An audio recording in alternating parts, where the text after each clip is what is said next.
আমরা চাঁদাবাজ মুক্ত বাংলাদেশ চাই, জুলুম মুক্ত বাংলাদেশ চাই, ফ্যাসিজম মুক্ত বাংলাদেশ চাই, গুণ খুন খারাপি মুক্ত বাংলাদেশ চাই। আমরা নতুন ভোরের বাংলাদেশ চাই।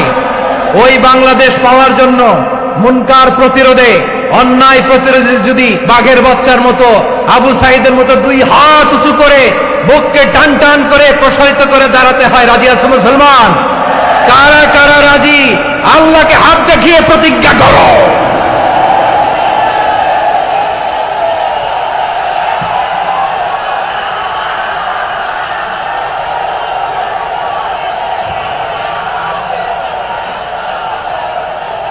সম্মানিত সুধী, হযরতুল আল্লাম শহীদ মরহুম আল্লামা দেলওয়ার হোসেন সাঈদী রাহিমাহুল্লাহ, ওনার স্মৃতি বিজড়িত আজকের এই ঐতিহাসিক প্যারেড ময়দানের তাফসিরুল কোরআনের প্রোগ্রামে সব আছে। স্টেজ আছে, শ্রোতা আছে, প্যান্ডেল আছে, মিডিয়া কাভারেজ আছে, কিন্তু আমাদের কলিজার টুকরাটা আমাদের মাঝে নাই। আজকের এই প্রোগ্রামে আলোচক হয়ে এই চেয়ারে আমি না বসে ওই শ্রোতাদের কাতারে বসে যদি আমাদের আল্লামার নুরানি চেহারার দিকে তাকিয়ে ওয়াজ শুনতে পারতাম, আমাদের হৃদয়টা ঠান্ডা হয়ে যেত, আমাদের তৃষ্ণার্ত হৃদয় শান্ত হতো। সব আজকে আছে, কি যেন নাই, ঠিক কিনা বলেন? আল্লাহ তাআলা প্রতি 100 বছরে একজন মুজাদ্দিদ পাঠান, প্রতি 100 বছরে একজন মুজাদ্দিদ, যিনি সমাজকে সংস্কার করেন। আল্লামা দেলওয়ার হোসেন সাঈদী রাহিমাহুল্লাহ ছিলেন তেমন একজন মুজাদ্দিদ। চিৎকার করে বলেন ঠিক কিনা? উনি শিরক বিদআতের আস্তানাকে তছনছ করে দিয়েছেন, তাওহীদের বাণীকে সমুন্নত করেছেন, গণমানুষের কাছে তাফসিরুল কোরআনকে জনপ্রিয় করেছেন। আজীবন আজীবন তিনি ইসলামকে বিজয়ী শক্তি হিসেবে দেখার স্বপ্ন দেখতেন। এত প্রাঞ্জল ভাষা, এত চমৎকার আধুনিক প্রেজেন্টেশন, গণমানুষের কাছে কোরআনের তাফসিরকে এভাবে জনপ্রিয় করে তোলার মতো ব্যক্তিত্ব আল্লামা সাঈদী ছাড়া দ্বিতীয় কেউ এই বাংলার ভূখণ্ডে নাই। এই যে তাফসিরুল কোরআন, এই যে টার্মিনোলজি, এই টার্মটাই উনি আসলে জনপ্রিয় করেছেন। আমরা আগে জানতাম না যে এভাবে তাফসির করা যায়, এভাবে scientific indications of the Holi কোরআনকে মানুষের কাছে পেশ করা যায়, এভাবে এত জীবন ঘনিষ্ঠ করে, এত ইন্টারেক্টিভ করে কোরআনের কথাগুলো মানুষের কাছে উপস্থাপন করা যায়। উনি অন্যায়ের বিরুদ্ধে সবসময় সোচ্চার ছিলেন, প্রতিবাদী কণ্ঠস্বর ছিলেন। ওনার আলোচনা শুনলে দেহের রক্ত টকবক করে ফুটতে থাকতো। আল্লাহু আকবার, আল্লাহু আকবার, আল্লাহু আকবার। He was a strong mouthpiece of Islamic revivalism. Islamic জাগরণের স্ট্রং মাউথপিস ছিলেন আল্লামা সাঈদী রাহিমাহুল্লাহ। অনেক দোয়া পেয়েছেন, আমরা পড়েছি, এমন জীবন তুমি করিবে গঠন, মরণে হাসিবে তুমি, কাঁদিবে ভুবন। গোটা বিশ্বকে তিনি কাঁদিয়েছেন। আল্লামা যখন ইন্তেকাল করলেন, আমি তখন মালয়েশিয়া থেকে যুক্তরাষ্ট্রে একটা কনফারেন্সে যোগ দিতে যাচ্ছি, কাতার এয়ারলাইন্সে। মালয়েশিয়া থেকে দোহাতে নামলাম। দোহায় যখন আমার ট্রানজিট, তখন শুনতে পেলাম যে আল্লামা বিদায় নিয়েছেন। সোশ্যাল মিডিয়ায় শুনে বিশ্বাস করতে পারলাম না। মুহূর্তের মধ্যেই মাসুদ সাঈদী ভাইকে মেসেজ করলাম, উনি কোনো উত্তর দিতে পারলেন না। মাসুদ ভাইয়ের সাথে যখন কোলাকুলি করি, আমাদের শামীম ভাইয়ের সাথে যখন কোলাকুলি করি, মনে হচ্ছে আল্লামা সাঈদীর ঘ্রাণ পাই। শরীরটা লিটারালি কাঁপছিল, নিজেকে মানাতে পারছিলাম না, বিশ্বাস করতে পারছিলাম যে আসলে আল্লামা বিদায় নিয়েছেন। ইন দ্য মিন টাইম আমার সেকেন্ড ফ্লাইট দোহা টু নিউ ইয়র্ক, 12 ঘন্টার ফ্লাইটে উঠলাম। ইন্টারনেট থেকে বিচ্ছিন্ন হলাম। নামার পরে শুনলাম আল্লাহু আকবার, যেখানে ওনাকে কবরস্থ করার কথা ছিল সেখানেও কবর দিতে দেয়া হয় নাই। ছবিগুলো দেখতে লাগলাম, হাসি মাখা মুখ, হাসি মাখা নিথর দেহটা, মরণে হাসিবে তুমি, কাঁদিবে ভুবন। From east to west, from north to south, the entire globe, গোটা বিশ্ব ওনার জন্য কেঁদেছে, গোটা বিশ্ব কেঁদেছে। কাবার গিলাফ ধরে ধরে মানুষ চিৎকার করেছে। এর চেয়ে শ্রেষ্ঠ মৃত্যুকার হতে পারে? আমাদের আল্লামার আর কি পাওয়ার ছিল বলেন? আর কি পাওয়ার ছিল? কুল্লু নাফসিন যায়িকাতুল মাউত, যারাই দুনিয়াতে আসবে তারা ইন্তেকাল করবে, এটা আমরা মেনে নেই, এটা আমরা জানি। কিন্তু অবাক করা বিষয় হচ্ছে আমরা আজও জানি না আমাদের আল্লামার মৃত্যু কি স্বাভাবিক হয়েছে নাকি এটা পরিকল্পিত মেডিকেল কিলিং ছিল। এটা যে পরিকল্পিত মেডিকেল কিলিং ছিল এটা ধারণা করার পেছনে অনেক কারণ আছে। তিনি আধিপত্যবাদের বিরুদ্ধে সোচ্চার ছিলেন, ফ্যাসিবাদের বিরুদ্ধে সোচ্চার ছিলেন, রাজনৈতিক প্রতিহিংসার শিকার ছিলেন। এজন্য এটা মেডিকেল কিলিং হতে পারে এ ধারণা আমরা করতেই পারি। আওয়াজ করে বলেন ঠিক কিনা? যেই সময়টা আমরা কাটাচ্ছি এত সুন্দর সময় বাংলাদেশ আর পাবে না। আমাদের জন্মের পর থেকে এরকম চমৎকার সময় আমরা পাই নাই। এটাই আসল সময়। আমরা ইন্টারিম গভর্নমেন্টের কাছে দাবি জানাই, উচ্চতর তদন্ত কমিটি করে এটা কি হত্যাকাণ্ড ছিল নাকি স্বাভাবিক মৃত্যু ছিল, এই রিপোর্ট গণমানুষের কাছে প্রচার করে জানাতে হবে। এই দাবির সাথে কি সবাই আপনারা একমত? কারা কারা একমত হাত তুলে দেখান।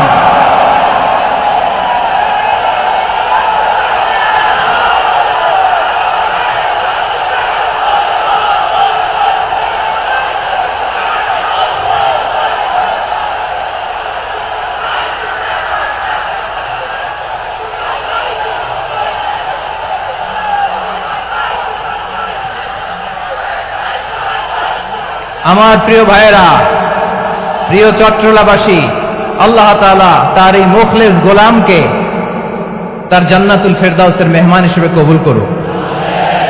তার জীবনের সকল খেদমাগুলোকে কবুল করুক। জান্নাতুল ফেরদাউসের আলা মাকামে তাকে মেহমান হিসেবে কবুল করুক। আল্লামা শহীদ দেলোয়ার হোসেন সাঈদী রাহিমাহুল্লাহ, উনি ছাড়াও এই ঐতিহাসিক ময়দানে কথা বলেছেন আল্লামা লুৎফুর রহমান রাহিমাহুল্লাহ। চলে গিয়েছেন আমাদেরকে ছেড়ে। তিনি বলতেন, ইনশাআল্লাহ মিজান আবার আসবে। হুজুর আমি তো আসলাম, আপনি তো আমাদেরকে ছেড়ে চলে গেলেন। আল্লাহু আকবার, আল্লাহু আকবার, আল্লাহু আকবার।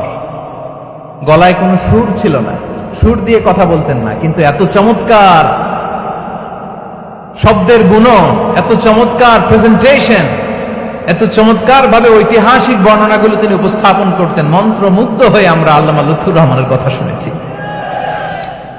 আমরা হযরতুল আল্লাহ লুৎফুর রহমান রাহিমাহুল্লাহর জন্য এই বিশাল ময়দান থেকে দোয়া করছি, আল্লাহ তাআলা তুমি তোমার এই খাদেমকে জান্নাতের মেহমান হিসেবে কবুল করে নাও।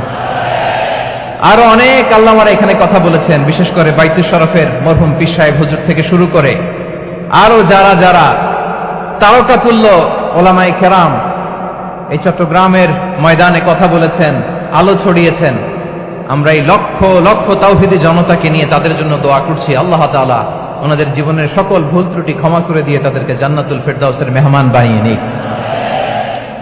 আমরা এই ঐতিহাসিক প্যারেড ময়দানের প্রোগ্রাম থেকে স্মরণ করতে চাই 24-এর ছাত্র নাগরিক অভ্যুত্থানে আমার যে সমস্ত ছাত্র নাগরিক ভাইয়েরা দেহের তাজা রক্ত বিলিয়ে দিয়ে নতুন বাংলাদেশ আমাদেরকে উপহার দিয়েছে। বিশেষ করে আপনাদের এই চট্টগ্রামের শহীদ ফাইসাল, শহীদ ওয়াসিম সহ সকল শহীদকে আল্লাহ তাআলা কবুল করুক। আমরা সবাই পড়ি আমিন। প্রিয় ভাইয়েরা, আমি নগণ্য একজন কোরআনের ছাত্র। এত বিশাল মঞ্চে এত বড় প্ল্যাটফর্মে কথা বলা আমার জন্য সাজে না। তারপরও আমাদের মুরব্বীরা আমাদের ডানে বায়ে বসে আছেন, ওনাদের আদেশ ক্রমে, ওনাদের অনুমতি ক্রমে কিছু কথা আজকের এই ঐতিহাসিক প্রোগ্রামে আপনাদের সামনে উপস্থাপন করার চেষ্টা করব। ওমা তাওফীকি ইল্লা বিল্লাহ। প্রিয় ভাইয়েরা, 5 দিন ব্যাপী এই তাফসীরুল কোরআনের প্রোগ্রামে অনেক ওলামা হযরত কথা বলেছেন।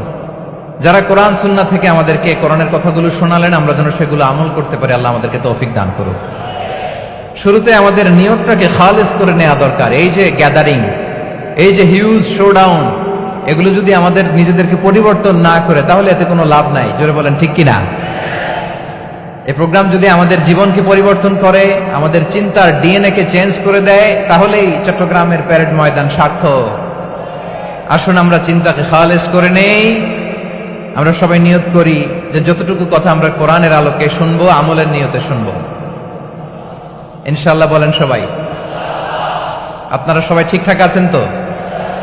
কখন আসছেন আপনারা? সবাই আসছেন কখন? সকালে, কেউ দুপুরে, 9টায়?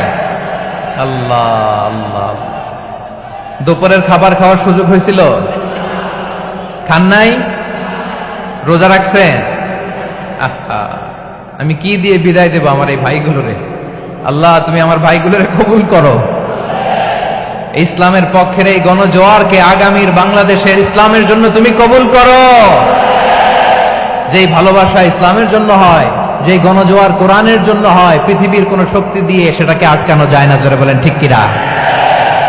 এজন্য গ্রাজুয়ালি, সিস্টেম্যাটিক্যালি, মেথোডোলজিক্যালি আমাদেরকে আগাতে হবে, শুধু আবেগ দিয়ে নয়। বিবেকেরও দরকার আছে না নাই? প্রিয় ভাইয়েরা, আসুন, আমাদের কথা অনেক বেশি, সময় অনেক কম। আমরা আর কাল বিলম্ব না করে মহাবিশ্বয় মহাগ্রন্থ আল কোরআন আল কারীম থেকে কিছু কথা শুনি।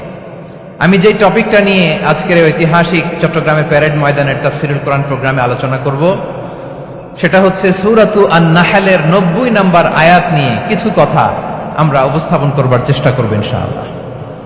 আমার খুতবার শুরুতেই আপনারা মোটামুটি আন্দাজ করে ফেলেছেন যে আমি কি নিয়ে আলোচনা করব, কারণ যে আয়াতটি আমি তেলাওয়াত করেছি এই আয়াতটি প্রায়শই এই ভূখণ্ডে, এই বাংলাদেশে জুমার দিনে খতিব সাহেবরা দ্বিতীয় খুতবা শেষের দিকে পড়ে না?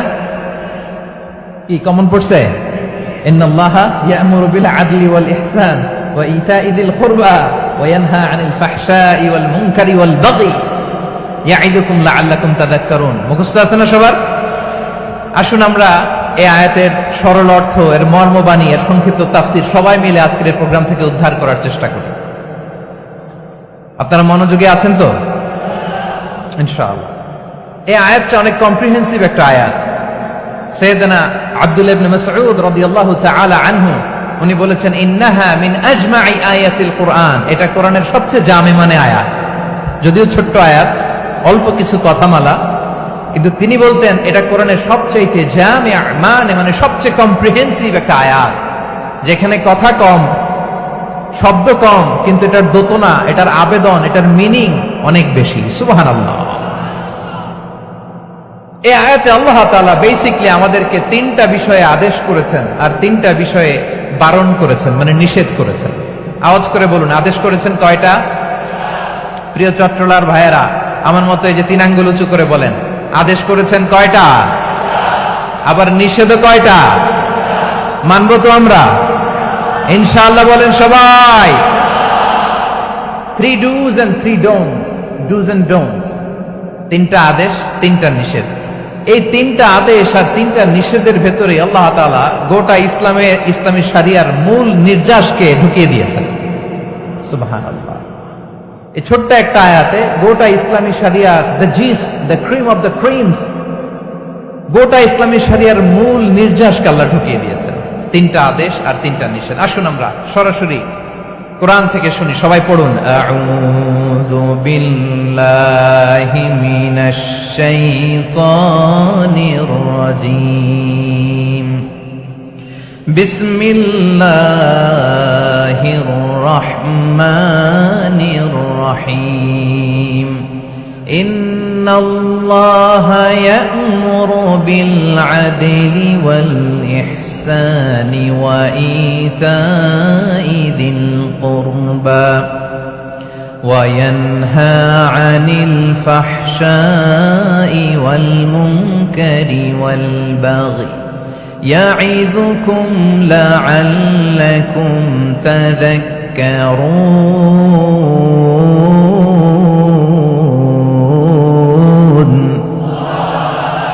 আল্লাহ তাআলা ইরশাদ করছেন, ইন্নাল্লাহা ইয়া'মুরু বিল আদলি ওয়াল ইহসান। নিশ্চয় আল্লাহ তাআলা তোমাদেরকে ন্যায় বিচারের আদেশ দেন, সদাচরণের আদেশ দেন, নিকটাত্মীয়দেরকে দানের আদেশ দেন। আদেশ কয়টা? আওয়াজ করে সবাই বলুন তো কয়টা? নিশ্চয় আল্লাহ তাআলা তোমাদেরকে ন্যায় বিচারের আদেশ দেন, সদাচরণের আদেশ দেন, তিনি তোমাদের নিকটাত্মীয়দেরকে দানের আদেশ দেন, আর তিনি তোমাদেরকে অশ্লীলতা থেকে নিষেধ করেন, মন্দ কাজ থেকে নিষেধ করেন, অবাধ্যতা সীমা লঙ্ঘন থেকে নিষেধ করেন। তিনি তোমাদেরকে উপদেশ দেন যাতে তোমরা শিক্ষা গ্রহণ করো। সুবহানাল্লাহ। উপদেশ দিচ্ছে স্বয়ং কে? 3টা জিনিসের আদেশ। ইয়া'মুরু বিল আদল, সুবিচার ন্যায় বিচারের আদেশ তিনি দেন, ইহসানের আদেশ দেন, যাতে আমরা ইহসান করি, একে অপরের প্রতি সুবিচার করি, মহানুভবতা দেখায়, অনুগ্রহ দেখায়, আর নিকট আত্মীয়দেরকে যেন আমরা দান করি। এই তিনটা আদেশ তিনি দিয়েছেন। আর কোন তিনটা জিনিস থেকে তিনি বারণ করেছেন? অশ্লীলতা, ফাহশা, মুনকার, মানে সব মন্দ আর অসৎ কাজ, এগুলো থেকে তিনি আমাদেরকে বারণ করেন।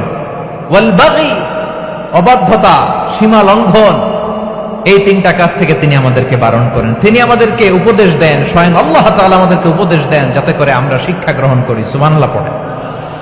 তাহলে আসুন আমরা ধরে ধরে একটা একটা করে সামনের দিকে আগাই। আল্লাহ তাআলা প্রথমে আমাদেরকে আদেশ দিয়েছেন আদালের। ইন্নাল্লাহা ইয়া'মুরু বিল আদল, আওয়াজ করে বলুন আল আদাল। সবাই পড়ুন আল আদাল। আমরা উর্দু জানি, হিন্দি জানি, অনেকে ইংরেজিও জানি, কিন্তু আরবি শব্দগুলো আমাদের মুখ দিয়ে বেরোতে চায় না। আওয়াজ করে বলুন আল আদাল। মাশাআল্লাহ, ইন্নাল্লাহা ইয়া'মুরু বিল আদল। আল্লাহ তাআলা আমাদেরকে আদলের আদেশ দেন। আদল অনেকে না বুঝলেও আদালত শব্দটা বুঝবেন। আদালত, আদালত, আদালত বুঝেন না? যেখানে বিচার কার্যের ফয়সালা করা হয়, কোর্ট কাছারি আদালত, এটা তো ভেরি কমন। এটা শুনছেন না সবাই? আদালত, যেখানে ন্যায় বিচার হবে, সুশাসন হবে। কিন্তু ভাগ্যের কি নির্মম পরিহাস, ওখান থেকে মিথ্যা সাক্ষী দিয়ে মনমতো রায় দিয়ে দেয়া হয়। এগুলোর পরিবর্তন হওয়ার দরকার আছে না নাই? প্রিয় ভাইয়েরা, আদালত, আল আদল, ইংরেজিতে বলে জাস্টিস, ন্যায় বিচার, সুবিচার, সুশাসন, জাস্টিস, আল আদল, সব জায়গায় এই জাস্টিস থাকা দরকার। Justice should be prevail in the society. The mission of all prophet was to uphold the justice. সব নবীর মিশন ছিল এই জাস্টিসকে, আদালকে, সুশাসন আর সুবিচারকে নিশ্চিত করা। পড়েন সুবহানাল্লাহ। And the core message of every divine scripture was to uphold justice. পৃথিবীর সব আসমানি কিতাবের মূল শিক্ষা ছিল এই জাস্টিসকে সমাজে এনশিওর করা, সুবিচার, সুশাসনকে এনশিওর করা। তাহলে প্রিয় ভাইরা, আমরা বুঝতে পারলাম আল আদল শব্দের মানে হচ্ছে ইনসাফ বা সুবিচার বা ন্যায় বিচার। এটা হচ্ছে একটা general meaning, very general meaning. আপনি যদি ইন ডেপথ বুঝতে চান, আরো ভেতরে যান, তাহলে আদল মানে হচ্ছে সমন্বয়, আদল মানে হচ্ছে ভারসাম্য, ব্যালেন্স। আদল মানে হচ্ছে মধ্যম পন্থা। সুবহানাল্লাহ পড়েন। কারণ সব সময় সমান সমান হইলেই সুবিচার হয় না। কথা কি বুঝতেছেন? ইসলামের দ্য কনসেপ্ট অফ আদল, এটা এমন আদল, এটা সব সময় সমান সমান নয়। যখন সমান সমান দেয়া দরকার, ইসলাম সমান সমান দেয়। যখন ব্যালেন্স করা দরকার, চেক এন্ড ব্যালেন্স, সমন্বয়, ভারসাম্য করা দরকার, তখন ইসলাম ভারসাম্য করে দেয়। এটার নাম আদল। সুবহানাল্লাহ। সহজ করে আপনাদেরকে বুঝাই। যেমন ধরুন, একটা পরিবারের 3 জন সদস্য, স্বামী, স্ত্রী আর সন্তান। তাদের সকালবেলার ব্রেকফাস্টে, স্বামীর সকালের নাস্তায় স্বামীর 3টা রুটি লাগে, স্ত্রীর 2টা লাগে, আর সন্তানের 1টা রুটি লাগে। এখন আমি যদি সমান সমান করে আদল করতে চাই, সবাইকে যদি 3টা করে রুটি দেই, তাহলে স্বামী বেচারার জন্য ঠিক আছে? কি বলেন? কথা কি বুঝতেছেন না কষ্ট হয়ে যাচ্ছে? যদি সমান সমানের নিয়মে আগাই, তাহলে 3টা করে যদি রুটি দেই, স্বামীর জন্য ওকে, কিন্তু স্ত্রীর জন্য 1টা বেশি হয়ে যায়। আর সন্তানের জন্য কয়টা বেশি হয়? আচ্ছা, এই তো বুঝতেছেন, মাশাআল্লাহ। আচ্ছা, 2টা করে যদি সবাই রে দেয় সমান সমান নীতিতে, তাহলে স্ত্রীর জন্য, স্ত্রী বেচারির জন্য ঠিক আছে, কিন্তু স্বামীর কয়টা কম পড়ে? আর সন্তানের বেশি হয়ে যায় কয়টা? আচ্ছা, সমান সমান নীতিতে সবাইকে যদি সকালের নাস্তার জন্য 1টা করে রুটি দেই, সন্তানের জন্য ঠিক আছে, কিন্তু স্ত্রী বেচারির কম পড়ে কয়টা? স্বামীর কম পড়ে কয়টা? 2টা। কথা কি বুঝতেছেন? আর আমি যদি স্বামীকে দেই 3টা, স্ত্রীকে দেই 2টা, আর সন্তানকে দেই 1টা, তাহলে কারো অপচয় হবে না। যার যতটুকু দরকার ঠিক ততটুকুই কাজে লাগবে। চিল্লায় বলেন ঠিক কিনা? এটাই হচ্ছে ইসলামের আদল, যেখানে যা যতটুকু দরকার তাকে সেখানে ঠিক ততটুকু দিয়ে দেওয়ার নামই হচ্ছে আদল। চিল্লায় পড়েন আল্লাহু আকবার। রব্বুল আলামিন বলেন, ইউসিকুমুল্লাহু ফি আওলাদিকুম লিযযাকারি মিসলু হাযযিল উনসায়াইন। আল্লাহ তোমাদেরকে ওসিয়ত করেন, তোমাদেরকে আদেশ দেন, উত্তরাধিকার সম্পদ যখন বন্টন হবে, ছেলেরা যতটুকু পাবে, মেয়ে পাবে তার অর্ধেক। সুবহানাল্লাহ বলেন। দেখেন, ছেলে যতদূর, মেয়ে অর্ধেক, ছেলে ডবল পাবে। আপাত দৃষ্টিতে মনে হয় এখানে অবিচার হয়েছে, কিন্তু আসলে কি অবিচার হয়েছে? আপনি বিয়ের ক্ষেত্রে যান, ওইখানে আবার ছেলে মোহরানা দেয়, মেয়ে সেখানে মোহরানা পায়। তাহলে চেক এন্ড ব্যালেন্স, ভারসাম্য, ব্যালেন্স, মধ্যম পন্থা এখানে আছে না নাই? এটাই হচ্ছে ইসলামের আদল। আল্লাহ তাআলা এই আদলের আদেশ দিয়েছেন, সুবিচার, ন্যায় বিচার, সুশাসন এবং ভারসাম্যের আদেশ দিয়েছেন। প্রিয় ভাইয়েরা, একটি শান্তিময় সমাজ, একটা সমৃদ্ধ সমাজ, একটা মানবিক সমাজ যদি আমরা পেতে চাই, এই আয়াতের মধ্যে যতগুলো পয়েন্ট আছে সবগুলোর বাস্তবায়ন লাগবে। কথা বুঝতে পেরেছেন? বলেন, আওয়াজ করে বলেন, আমরা একটা শান্তির সমাজ চাই কি চাই না? আমরা একটা সমৃদ্ধ বাংলাদেশ চাই কি চাই না? আমরা একটা মানবিক বাংলাদেশ চাই কি চাই না? এই আয়াতে আল্লাহ তাআলা একটা মানবিক সমাজের রূপরেখা টেনেছেন। তার প্রথম কথা হচ্ছে ইন্নাল্লাহা ইয়ামুরু বিল আদল। আল্লাহ তাআলা তোমাদেরকে আদলের নির্দেশনা দেয়, সুবিচার, সুশাসনের নির্দেশনা দেয়। যে সমাজে আদল থাকে না, সে সমাজে জুলুম মানুষের ঘাড়ে চেপে বসে। আদলের বিপরীত হচ্ছে জুলুম। আদলের বিপরীত কি? জুলুম বা জাওর, অত্যাচার, অবিচার, বৈষম্য। এই যে বৈষম্য বিরোধী ছাত্র আন্দোলন কেমন পড়ছে? এই যে একজন সমন্বয়ক দেখা করলো আমার সাথে। জুলুম মানে হচ্ছে বৈষম্য। বৈষম্যের স্থান ইসলামে নাই, অবিচারের স্থান ইসলামে নাই, জুলুমের স্থান ইসলামে নাই। আল্লাহ তাআলা বলেন যে আমি জুলুমকে নিজের জন্য হারাম করেছি এবং তোমাদের জন্য হারাম করেছি। বিশ্বনবী ফরমান, আল্লাহ তাআলা বলেন হাদিসে কুদসিতে, ইয়া ইবাদি ইন্নী হারামতুয যুলমা আলা নাফসি ওয়া জাআলতুহু বাইনাকুম মুহাররামান ফালা তাযালামু। আমার গোলামেরা শোনো, নিশ্চয় আমি আল্লাহ তাআলা জুলুমকে আমি আমার উপরে হারাম করেছি, অনুরূপভাবে জুলুম করাকে তোমাদের উপরেও হারাম করেছি। ফলে ফালা তাযালামু, তোমরা একে অপরের সাথে জুলুম করো না। নির্দেশনাটা কার? খবরদার, জুলুমের সাথে আমাদের কোনো সম্পর্ক নাই। আল্লাহ তাআলা আদলের আদেশ দিয়েছেন, আদালতের আদেশ দিয়েছেন, সুশাসনের, ন্যায় বিচারের আদেশ দিয়েছেন। ইন্নাল্লাহা ইয়ামুরু বিল আদল। আমাদেরকে আদল প্রতিষ্ঠা করতে হবে। জুলুমের সাথে ইসলামের কোনো সম্পর্ক নাই। আল্লাহ তাআলা জালিমদের জন্য কঠিন শাস্তি প্রস্তুত করে রেখেছেন। যারা এই আদলকে ভুলণ্ঠিত করে জুলুমের রাস্তায় হাঁটতে চায়, তাদের প্রাপ্য কিয়ামতের ময়দানে বুঝিয়ে দিবে কে? আল্লাহ তাআলা তাদের প্রাপ্যকে বুঝিয়ে দিবেন। এজন্য বিশ্বনবী বলে, খবরদার, তোমরা ইনসাফ করবে, আদল করবে, জুলুম করবে না। আর যুলমু যুলুমাতুন ইয়াউমাল কিয়ামা, জুলুম কিয়ামতের দিন অন্ধকার হয়ে জালিমের ঘাড়ে চেপে বসবে। আবার বিশ্বনবী বলতেন, ইত্তাকি দাওয়াতাল মাজলুম, খবরদার, তোমরা মজলুমের কান্নাকে ভয় করো। ফাইন্নাহু লাইসা বাইনাহু ওয়া বাইনাল্লাহি হিজাব, কেননা মজলুমের কান্নার মাঝে আর আল্লাহর আরশের মাঝে কোনো পর্দা থাকে না।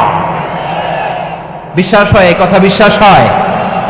এর জলজন্ত প্রমাণ তো আমরা নিজেরাই দেখলাম। হ্যাঁ, মজলুমের কান্না ফুলে ফেপে মহিরুহ হয়ে, পাহাড়ের মতো হয়ে, বিস্ফোরিত হয়ে জালিমের মসনদকে ছারখার করে দিয়েছে। এর প্রমাণ তো আমরা নিজেরাই তো দেখলাম। জালিমের পরিণতি কি হয় আমরা জীবদ্দশাই তো দেখলাম। এমনও কোনো জুলুম নাই যে হয় নাই, ঠিক কিনা বলেন? আহারে জুলুম, আহারে জুলুম। রিসেন্টলি আয়না ঘরের কিছু ছবি প্রকাশিত হয়েছে সোশ্যাল মিডিয়ায়, দেখেছেন আপনারা? হ্যাঁ, ছোট্ট একটা জায়গা, স্বাধীন মানুষকে প্রাণীর মতো, পাখির মতো খাঁচায় বন্দী করে রেখেছে। কখন দিন কখন রাত কিচ্ছু জানে না, কখন দিন কখন রাত কিছু জানে না। বছরের পর বছর কেটে গিয়েছে। এক্সট্রা জুডিশিয়াল কিলিং এর কোনো হিসাব নাই। বিচার বহির্ভূত হত্যা, এনফোর্স ডিসঅ্যাপিয়ারেন্স, গুম, যেটা সবচাইতে বড় মানবতা বিরোধী অপরাধ। কত মানুষ যে গুম হয়েছে তার কোনো ইয়ত্তা নাই। যেই ফ্যামিলির সদস্য গুম হয়েছে, তারা কি ওই লোকটার জন্য মাগফিরাতের দোয়া করবে নাকি সুস্বাস্থ্যের দোয়া করবে তারা নিজেরাও জানতো না। কারণ জানে না ও বেঁচে আছে না মরে গেছে।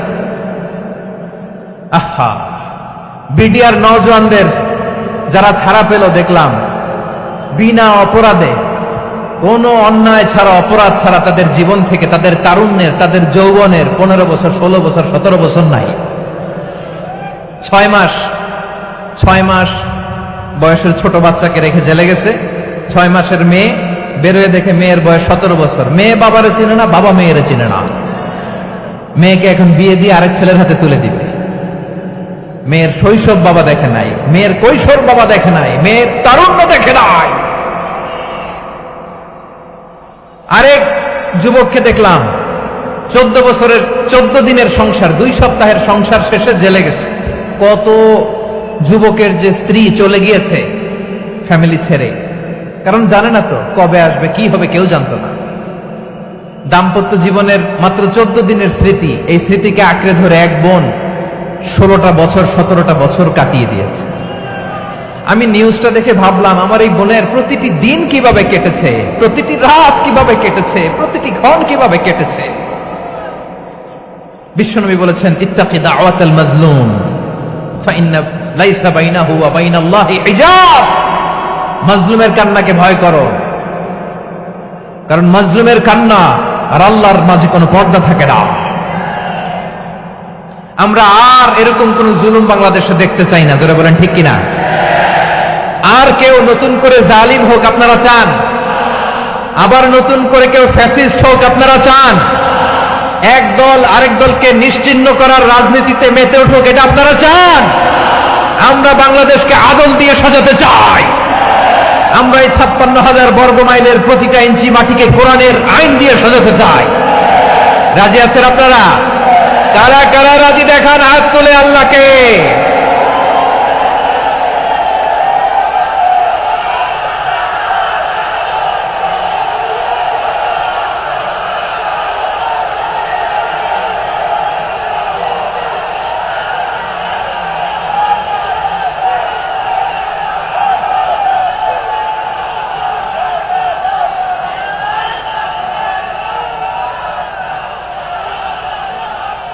বসুন আমার প্রিয় বীর চট্টলার তৌহিদি মুসলমান, আমরা আর নতুন করে কেউ জালিম হোক এটা চাই না।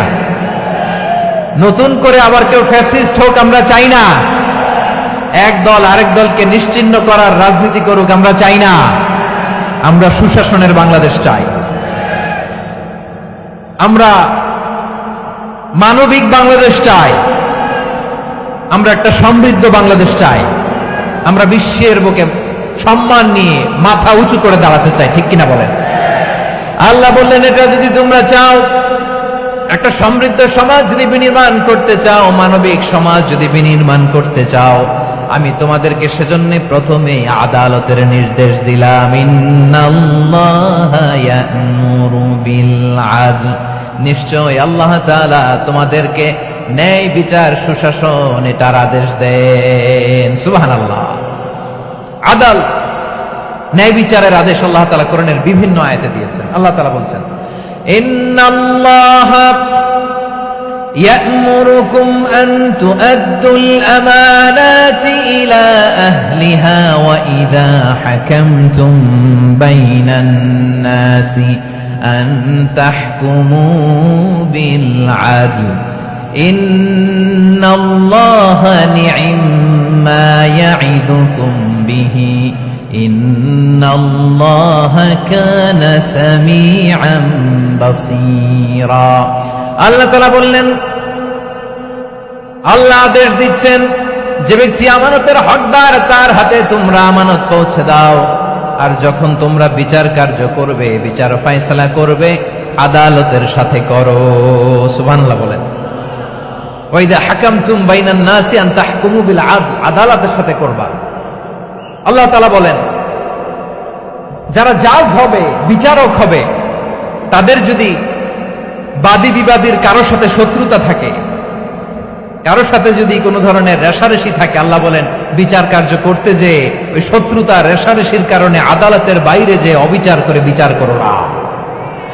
ওয়ালা ইয়াজরিমান্নাকুম শানাআনু কওমিন আলা আল্লা তা'দিলু ই'দিলু হুয়া আকরাবু লিত্তাকওয়া ওয়াত্তাকুল্লাহা ইন্নাল্লাহা খাবীরুম বিমা তা'মালুন। খবরদার কোন জাতির প্রতি, কোন গোষ্ঠীর প্রতি, কোন গোত্রের প্রতি আক্রোশ যেন তোমাদেরকে ন্যায় বিচার থেকে দূরে সরিয়ে না দেয়, বরং আমি আল্লাহর আদেশ হলো ইদিলু, তোমরা আদল করো, ন্যায় বিচার করো, সুবিচার করো, সুশাসন প্রতিষ্ঠা করো। হুয়া আকরাবু লিত্তাকওয়া, এটাই তাকওয়ার সবচেয়ে কাছাকাছি। সুবহানাল্লাহ বলেন।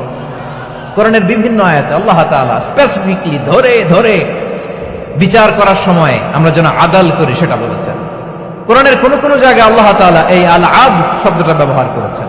আবার একই জিনিস ইনসাফ, সুবিচার, সুশাসন, ন্যায় বিচার, ন্যায় পরায়ণতা বুঝাতে আল্লাহ তাআলা কখনো কখনো আল কিসত শব্দটা ব্যবহার করেছেন।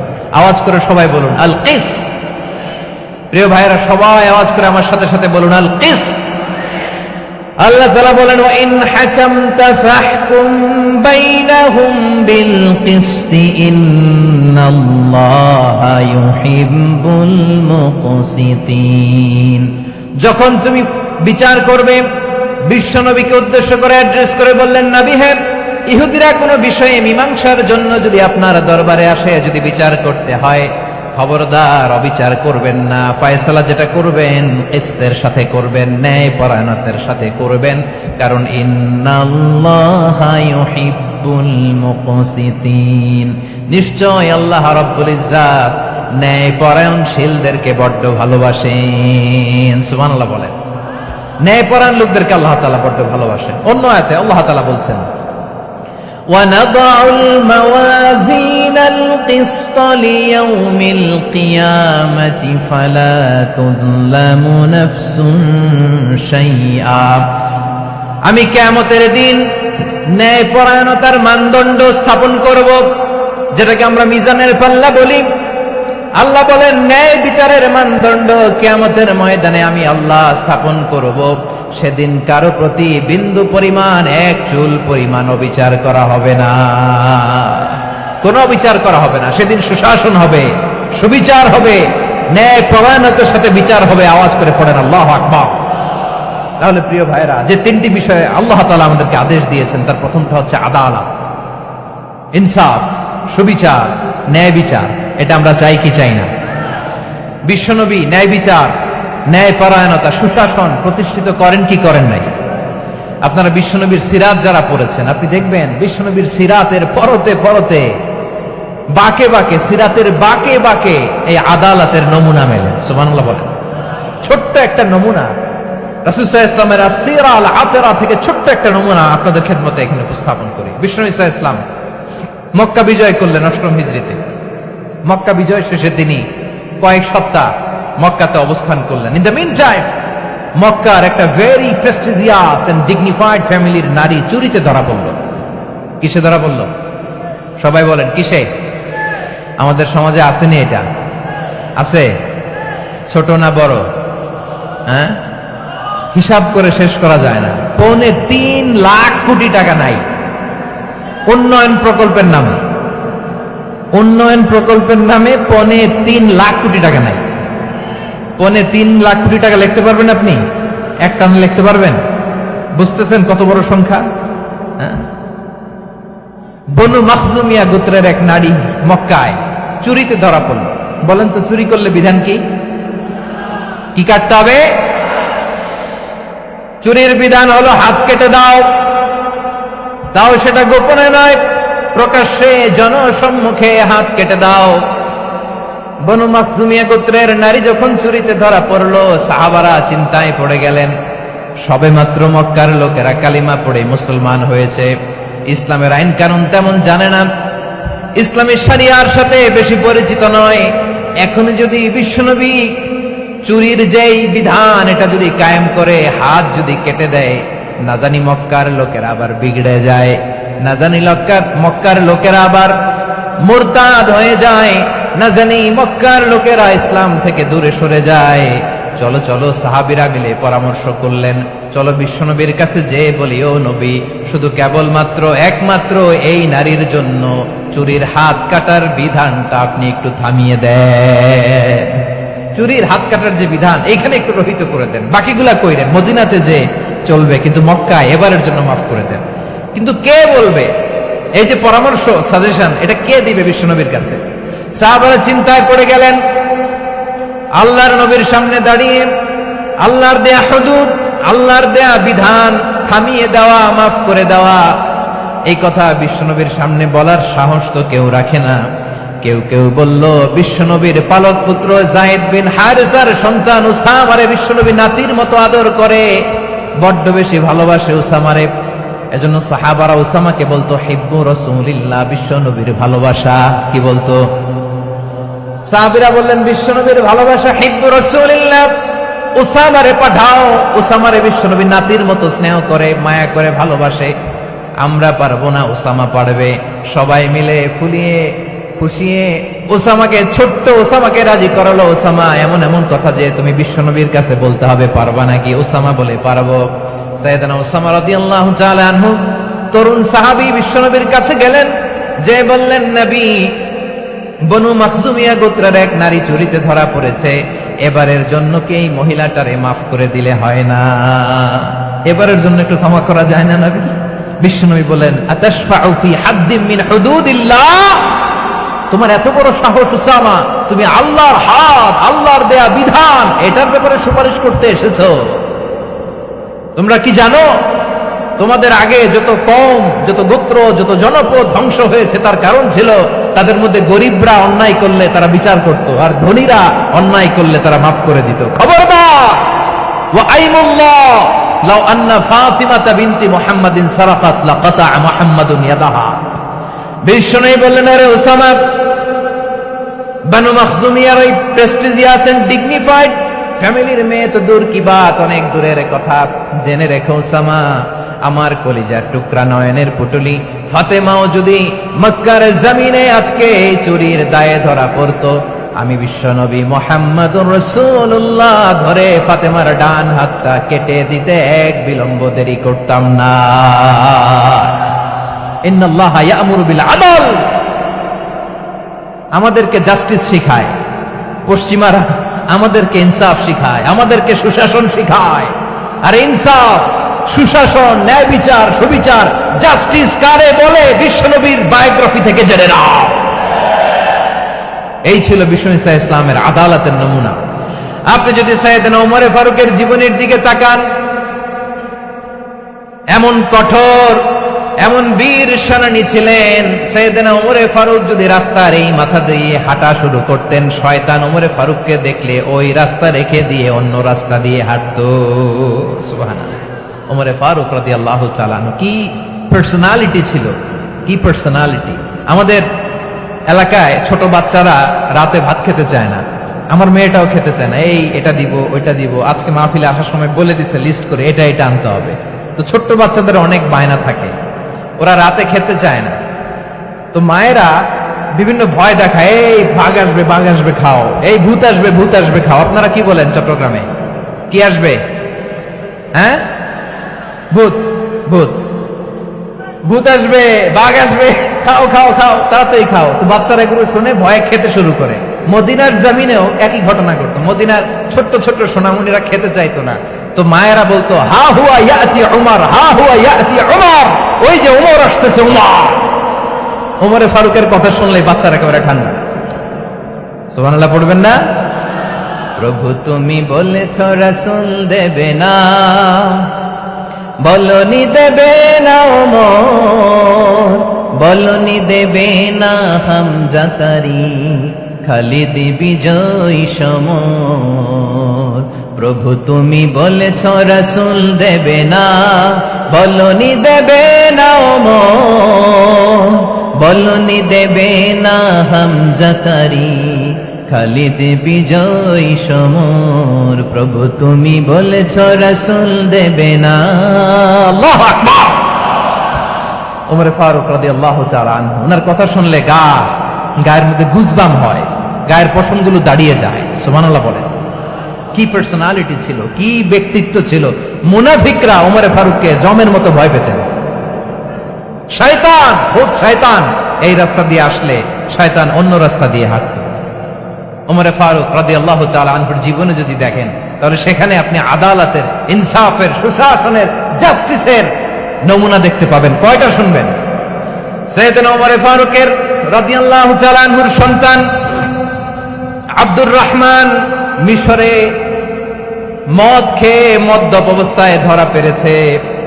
মদ খাওয়ার কারণে, মদ যদি কেউ পান করে আর যদি প্রমাণিত হয়, তার বিচার হলো 80 বেত। আওয়াজ করে বলেন কয় বেত? বাংলাদেশেও তো এই আইন আছে নাকি? বাংলাদেশে আছে? হ্যাঁ, মদ খাইলে 80 বেত, এই আইন বাংলাদেশে চালু হোক। আমরা চাই কি চাই না? চাই সবাই। এজন্যই তো ইসলাম ভাল লাগে না। ইসলামকে ভাল লাগে না। ইসলামকে আউট করে রাখতে পারলেই তো এরকম বড় বড় বোতল খাওয়া যায়। একেবারে সহজ, পানির মতো সহজ, হিসাব একেবারে সহজ। ওমরে ফারুক রাদিয়াল্লাহু তাআলা আনহুর ছেলে ভুল করে মদ পান করে ফেলেছিলেন। আব্দুর রহমান, ঘটনা ঘটেছে মিশরে। মিশরের গভর্নর তখন আমর ইবনে আস রাদিয়াল্লাহু তাআলা আনহু। আব্দুর রহমানের ভাই যে গভর্নরকে বলল, গভর্নর যদি একটু দয়া করেন, খলিফার ছেলে আমার ভাই আব্দুর রহমান মদ্যপ অবস্থায় ধরা পড়েছে, জনসম্মুখে যদি আপনি ব্যত্রাঘাত করেন আমাদের প্রেস্টিজ থাকে না, যদি 80 বেত আপনি মারেন আমার কোনো কথা নাই, কিন্তু ঘরের ভেতরে মারেন। আব্দুর রহমানের ভাইয়ের সুপারিশ শুনে সাইয়েদনা আমর ইবনে আস রাদিয়াল্লাহু তাআলা আনহু রাজি হয়ে গেলেন। ঘরের ভেতরে লোকচক্ষুর আড়ালে 80 বেত তিনি মানলেন। কিন্তু ঘটনাক্রমে এই কথা লুকিয়ে লুকিয়ে ঘরের ভেতরে 80 বেত মারার কথা সাইয়েদনা ওমর ফারুক মদিনা থেকে জানতে পারলেন। মদিনা থেকে তিনি ফরমান জারি করলেন, এই বিচার যেমনটি আমর ইবনে আস আদায় করেছে, এটা প্রকৃতপক্ষে আদায় হয় নাই। আসো সবাই মদিনায় আসো, আমর ইবনে আস মদিনায় আসো, আব্দুর রহমানও আসো, সবাই আসো, জনসম্মুখে এই বিচার কার্যকর করতে হবে। সাইয়েদনা ওমর ফারুক মসজিদে নববীর পিলারের মধ্যে নিজের ছেলেকে বাঁধলেন, আবার জনসম্মুখে 80টা বেত তার গায়ের মধ্যে মারলেন। মাজমুয়ে ফাতাওয়া ইবনে তাইমিয়া রাহিমাহুল্লাহ উনি এটা নকল করেছেন। এটা সবচেয়ে বিশুদ্ধ মত। আরো অনেক মত আছে, মারা গেছে কবরের উপর, ওগুলো বাদই দিলাম। কেমন খলিফা ছিলেন, কেমন খলিফা!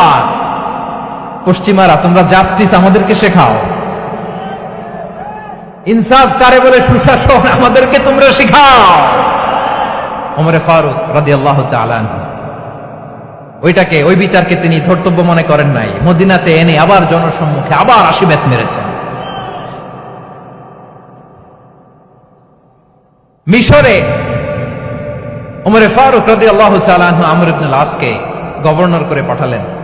সেখানে আমর ইবনে আসের ছেলে একটা প্রতিযোগিতায় রানার আপ হয়েছে। এক মিশরি সেখানে চ্যাম্পিয়ন হয়েছে। রানার আপ বুঝতে পেরেছেন তো? রানার আপ সেকেন্ড হয়েছে, এক মিশরি হয়েছে চ্যাম্পিয়ন প্রথম। কিন্তু গভর্নরের ছেলে ও জিততে পারে নাই। ও রাগে ওই মিশরির গায়ের মধ্যে কয়েকটা লাঠি দিয়ে বাড়ি মেরেছে। মিশরি যে মদিনাতে ওমরে ফারুকের কাছে বিচার দিলেন, আপনার গভর্নরের ছেলে অন্যায়ভাবে আমার গায়ে হাত তুলেছে। সাইয়েদনা ওমরে ফারুক আবার ফরমান জারি করলেন, আসো মদিনাতে আসো। মিশরীকে ডাকলেন। ওই মিশরের গভর্নর আমর ইবনে আস রাদিয়াল্লাহু তাআলা আনহুকে ডাকলেন, তার ছেলেকেও ডাকলেন। সবাই বসে রইল। আমর ইবনে আস রাদিয়াল্লাহু তাআলা আনহু মাথা নিচু করে বসে আছেন, লজ্জায় কাচুমাচু। হায় হায়, আজকে আমার ছেলের কারণে আমিরুল মুমিনিন খলিফাতুল মুসলিমিন ওমরে ফারুকের কাছে আমি জনসম্মুখে লজ্জিত হচ্ছি। সাইয়েদনা ওমরে ফারুক বললেন, এই নাও লাঠি, গভর্নরের ছেলে তোমার মাথার মধ্যে যতগুলো বাড়ি মেরেছে, আজকে জনসম্মুখে তুমি অতগুলা বাড়ি মারো। মিশরি বলে, থাক, আপনি যে ডেকে আনছেন সবার সামনে এটা বলছেন, এতেই আমি খুশি। আল্লাহু আকবার! আপনার মহানুভবতা দেখে আমি খুশি, আর অপমানের দরকার নাই। ওমরে ফারুক বলে, না, খবরদার, এই কথা মিশরি তুমি বলো না, মারো, যতগুলা বাড়ি মেরেছে মারো। বাধ্য হয়ে মিশরি আমর ইবনে আসের সামনে ওনার কলিজার টুকরা সন্তানের মাথার মধ্যে বাড়ি মারতে আরম্ভ করলেন। ঠিক যতগুলা বাড়ি গভর্নরের ছেলে আমর ইবনে আসের ছেলে মিশরির গায়ে মেরেছিল, মাথায় মেরেছিল, মিশরি গুনে গুনে ততটা মারলেন। এই দৃশ্য দেখে ওমরে ফারুক রেগে মেগে আগুন, রাগের চোটে রাগ সামলাতে না পেরে আর নিজেকে সামলাতে না পেরে মিশরীরে বললেন, ছেলেরে মারা শেষ হয়ে গেলে এবার বাবার টাক মাথার মধ্যে কয়েকটা বাড়ি মার। রাগের চোটে, আউট অফ অ্যাঙ্গার, রাগের চোটে যে আমার পাঠানো গভর্নর আমর ইবনুল আস তার ছেলেকে কেন আদব তারবিয়া কেন শিক্ষা দিতে পারে না, ছেলেরে মারা হইলে এবার আমর ইবনুল আসের মাথার মধ্যে দুইটা মারো। এটা রাগে বলেছে, এটা শাস্তি হিসেবে না। সুবহানাল্লাহ পড়ে। তোমরা আমাদেরকে সুশাসন শিখাও, আমাদেরকে সুশাসন শিখাও। বিশ্বনবী বলেন আদাল এটা যেন তেন বিষয় না, এটা দিয়েই মানবিক সমাজ গড়তে হবে। আল্লাহ তাআলা কিয়ামতের কঠিন ময়দানে যেদিন স্বামী স্ত্রীকে চিনবে না, স্ত্রী স্বামীকে দেখে পালিয়ে যাবে, বন্ধু বন্ধুরে চিনবে না, পীর সাহেব মুরিদরে চিনবে না, মুরিদ পীর সাহেবরে চিনবে না, দলের কর্মী তার নেতারে চিনবে না, নেতা তার কর্মীরে চিনবে না, বন্ধু বন্ধুরে দেখে পালাবে। এই কঠিন মুহূর্তে সূর্যটা মাথার কাছে চলে আসবে, জমিনটা তামার জমিন হবে, আজকের জমিনের মতো নয়। মানুষ ঘর্মাক্ত ক্লান্ত শ্রান্ত মাথার মগজগুলো কানের ছিদ্র আর নাকের ছিদ্র দিয়ে বেয়ে বেয়ে পড়বে। বিশ্বনবী ফরমান কিয়ামতের ওই কঠিন ময়দানে 7 শ্রেণীর ব্যক্তিকে রব্বুল আলামিন তার আরশের নিচে ছায়া দিবেন। তার মধ্যে প্রথম শ্রেণীর ব্যক্তি হলো ইমামুন আদিল। ইমামুন আদিল, ন্যায়পরায়ণ শাসক, যে ইনসাফের সাথে বিচার করে, যে জাস্টিস সমাজে সার্ভ করে, যে সুশাসন নিশ্চিত করে, ওই ইমামুন আদিল। আদিল শব্দটা বুঝছেন না? ইন্নাল্লাহা ইয়া'মুরু বিল আদল, পাইছেন? আদিল। 7 শ্রেণীর ব্যক্তিকে আল্লাহ তাআলা সুশীতল আরশের নিচে ছায়া দিবেন, যেদিন তার দেয়া ছায়া ছাড়া কোনো ছায়া থাকবে না। এর প্রথম হচ্ছে ইমামুন আদিল, ন্যায়পরায়ণ শাসক। চিল্লায় বলেন সুবহানাল্লাহ। আবার বিশ্বনবী বললেন ইন্নাল মুকসিতিনা ইনদাল্লাহি আলা মানাবিরা মিন নূর আন ইয়ামিনির রহমান। কিয়ামতের দিন যারা ন্যায়পরায়ণ হিসেবে আল্লাহর সামনে দাঁড়াবে, কিয়ামতের দিন রব্বুল আলামিন তার আরশের ডান দিকে ওই ন্যায়পরায়ণ লোকদের জন্য আরশের ডান দিকে একটা নূরের মিম্বারে তাদেরকে বসার সুযোগ করে দিবে। আল্লাহর আরশের ডান দিকে ন্যায়পরায়ণ লোকদের জন্য আল্লাহ তাআলা নূরের মিম্বার বানাবে। 4 থেকে কথা মনে করেছেন? আল আদাল, জাস্টিস। ইন্নাল্লাহা ইয়া'মুরু বিল আদল। আল্লাহ তাআলা এই আদালতের নির্দেশনা দেয়, সুবিচার, সুশাসন। প্রিয় ভাইয়েরা, এটা আমরা বাংলাদেশে চাই কি চাই না? এই যে অরাজকতা, এই যে অন্যায়, এই যে জুলুম, এই যে ইনকনসিস্টেন্সি, সমাজের অসঙ্গতি, এর প্রধান কারণ জাস্টিস নাই, সুবিচার নাই, সুশাসন নাই। শেষবারের মতো আওয়াজ করে বলেন তো, আমরা বাংলাদেশে আদল চাই কি চাই না? তাহলে প্রথম নির্দেশনা শেষ। আল্লাহ তাআলা তোমাদেরকে আদলের আদেশ দেন। এরপরে আল্লাহ বললেন আমি তোমাদেরকে ইহসানের আদেশ দেই। ইন্নাল্লাহা ইয়া'মুরু বিল আদলি ওয়াল ইহসান। আমি তোমাদেরকে যেমনি আদলের নির্দেশনা দেই, তেমনি ভাবে তোমাদেরকে ইহসানের নির্দেশনা দেই। ইহসান, আওয়াজ করে সবাই বলেন তো ইহসান। সবাই বলেননি, সবাই বললে এতটুকু আওয়াজ হবে আমি বিশ্বাস করি না। আওয়াজ করে বলুন আল ইহসান। ইহসান মানে কারো প্রতি সফট হার্টেড হওয়া, মহানুভব হওয়া, অনুগ্রহ পরায়ণ হওয়া, অনুগ্রহশীল হওয়া, একে অপরের প্রতি দয়াদ্র হওয়া। একে অপরের প্রতি দয়াদ্র অনুগ্রহশীল হওয়া ছাড়া মানবিক সমাজ কঠিনকালেও গঠন করা সম্ভব না। প্রিয় ভাইয়েরা, সুন্দর আচরণ দিয়ে, ইহসান দিয়ে যা জয় করা যায়, নরম আচরণ দিয়ে যেটা অর্জন করা যায়, কঠোরতা দিয়ে সেটা পারা যায় না। বিষ্ণু ঈসা ইসলাম ইহসান দিয়ে, কোমল আচরণ দিয়ে, তার অনুগ্রহ দিয়ে তিনি অনেক কাফিরের হৃদয়কে জয় করে ফেলেছেন। সাইয়েদনা সুমামা ইবনে উসাল রাদিয়াল্লাহু তাআলা আনহুর কথা মনে পড়ে যায়। তিনি ছিলেন ইয়ামামার বাদশা। মদিনাতে বিশ্বনবীকে হত্যা করার নিয়তে এসেছিলেন। গোপনে গোপনে বিশ্বনবীকে হত্যা করে আবার ইয়ামামাতে তিনি ফিরে যাবেন। কিন্তু কি অবাক করা কাণ্ড, হত্যা করতে পারে নাই, সাহাবাদের হাতে তিনি ধরা পড়ে গেলেন। সাইয়েদনা সুমামা ইবনে উসাল রাদিয়াল্লাহু তাআলা আনহু হত্যার নিয়তে আসলেন, কিন্তু হত্যা করতে পারলেন না। সাহাবারা ওনাকে ধরে ফেললেন, ধরে মসজিদে নববীর পিলারের মধ্যে বেঁধে রাখলেন। সুমামা ইবনে উসাল, সিরাত থেকে শুনুন, সিরাত থেকে শোনাচ্ছি। রাদিয়াল্লাহু তাআলা আনহু ইয়ামামার অধিপতি ছিলেন।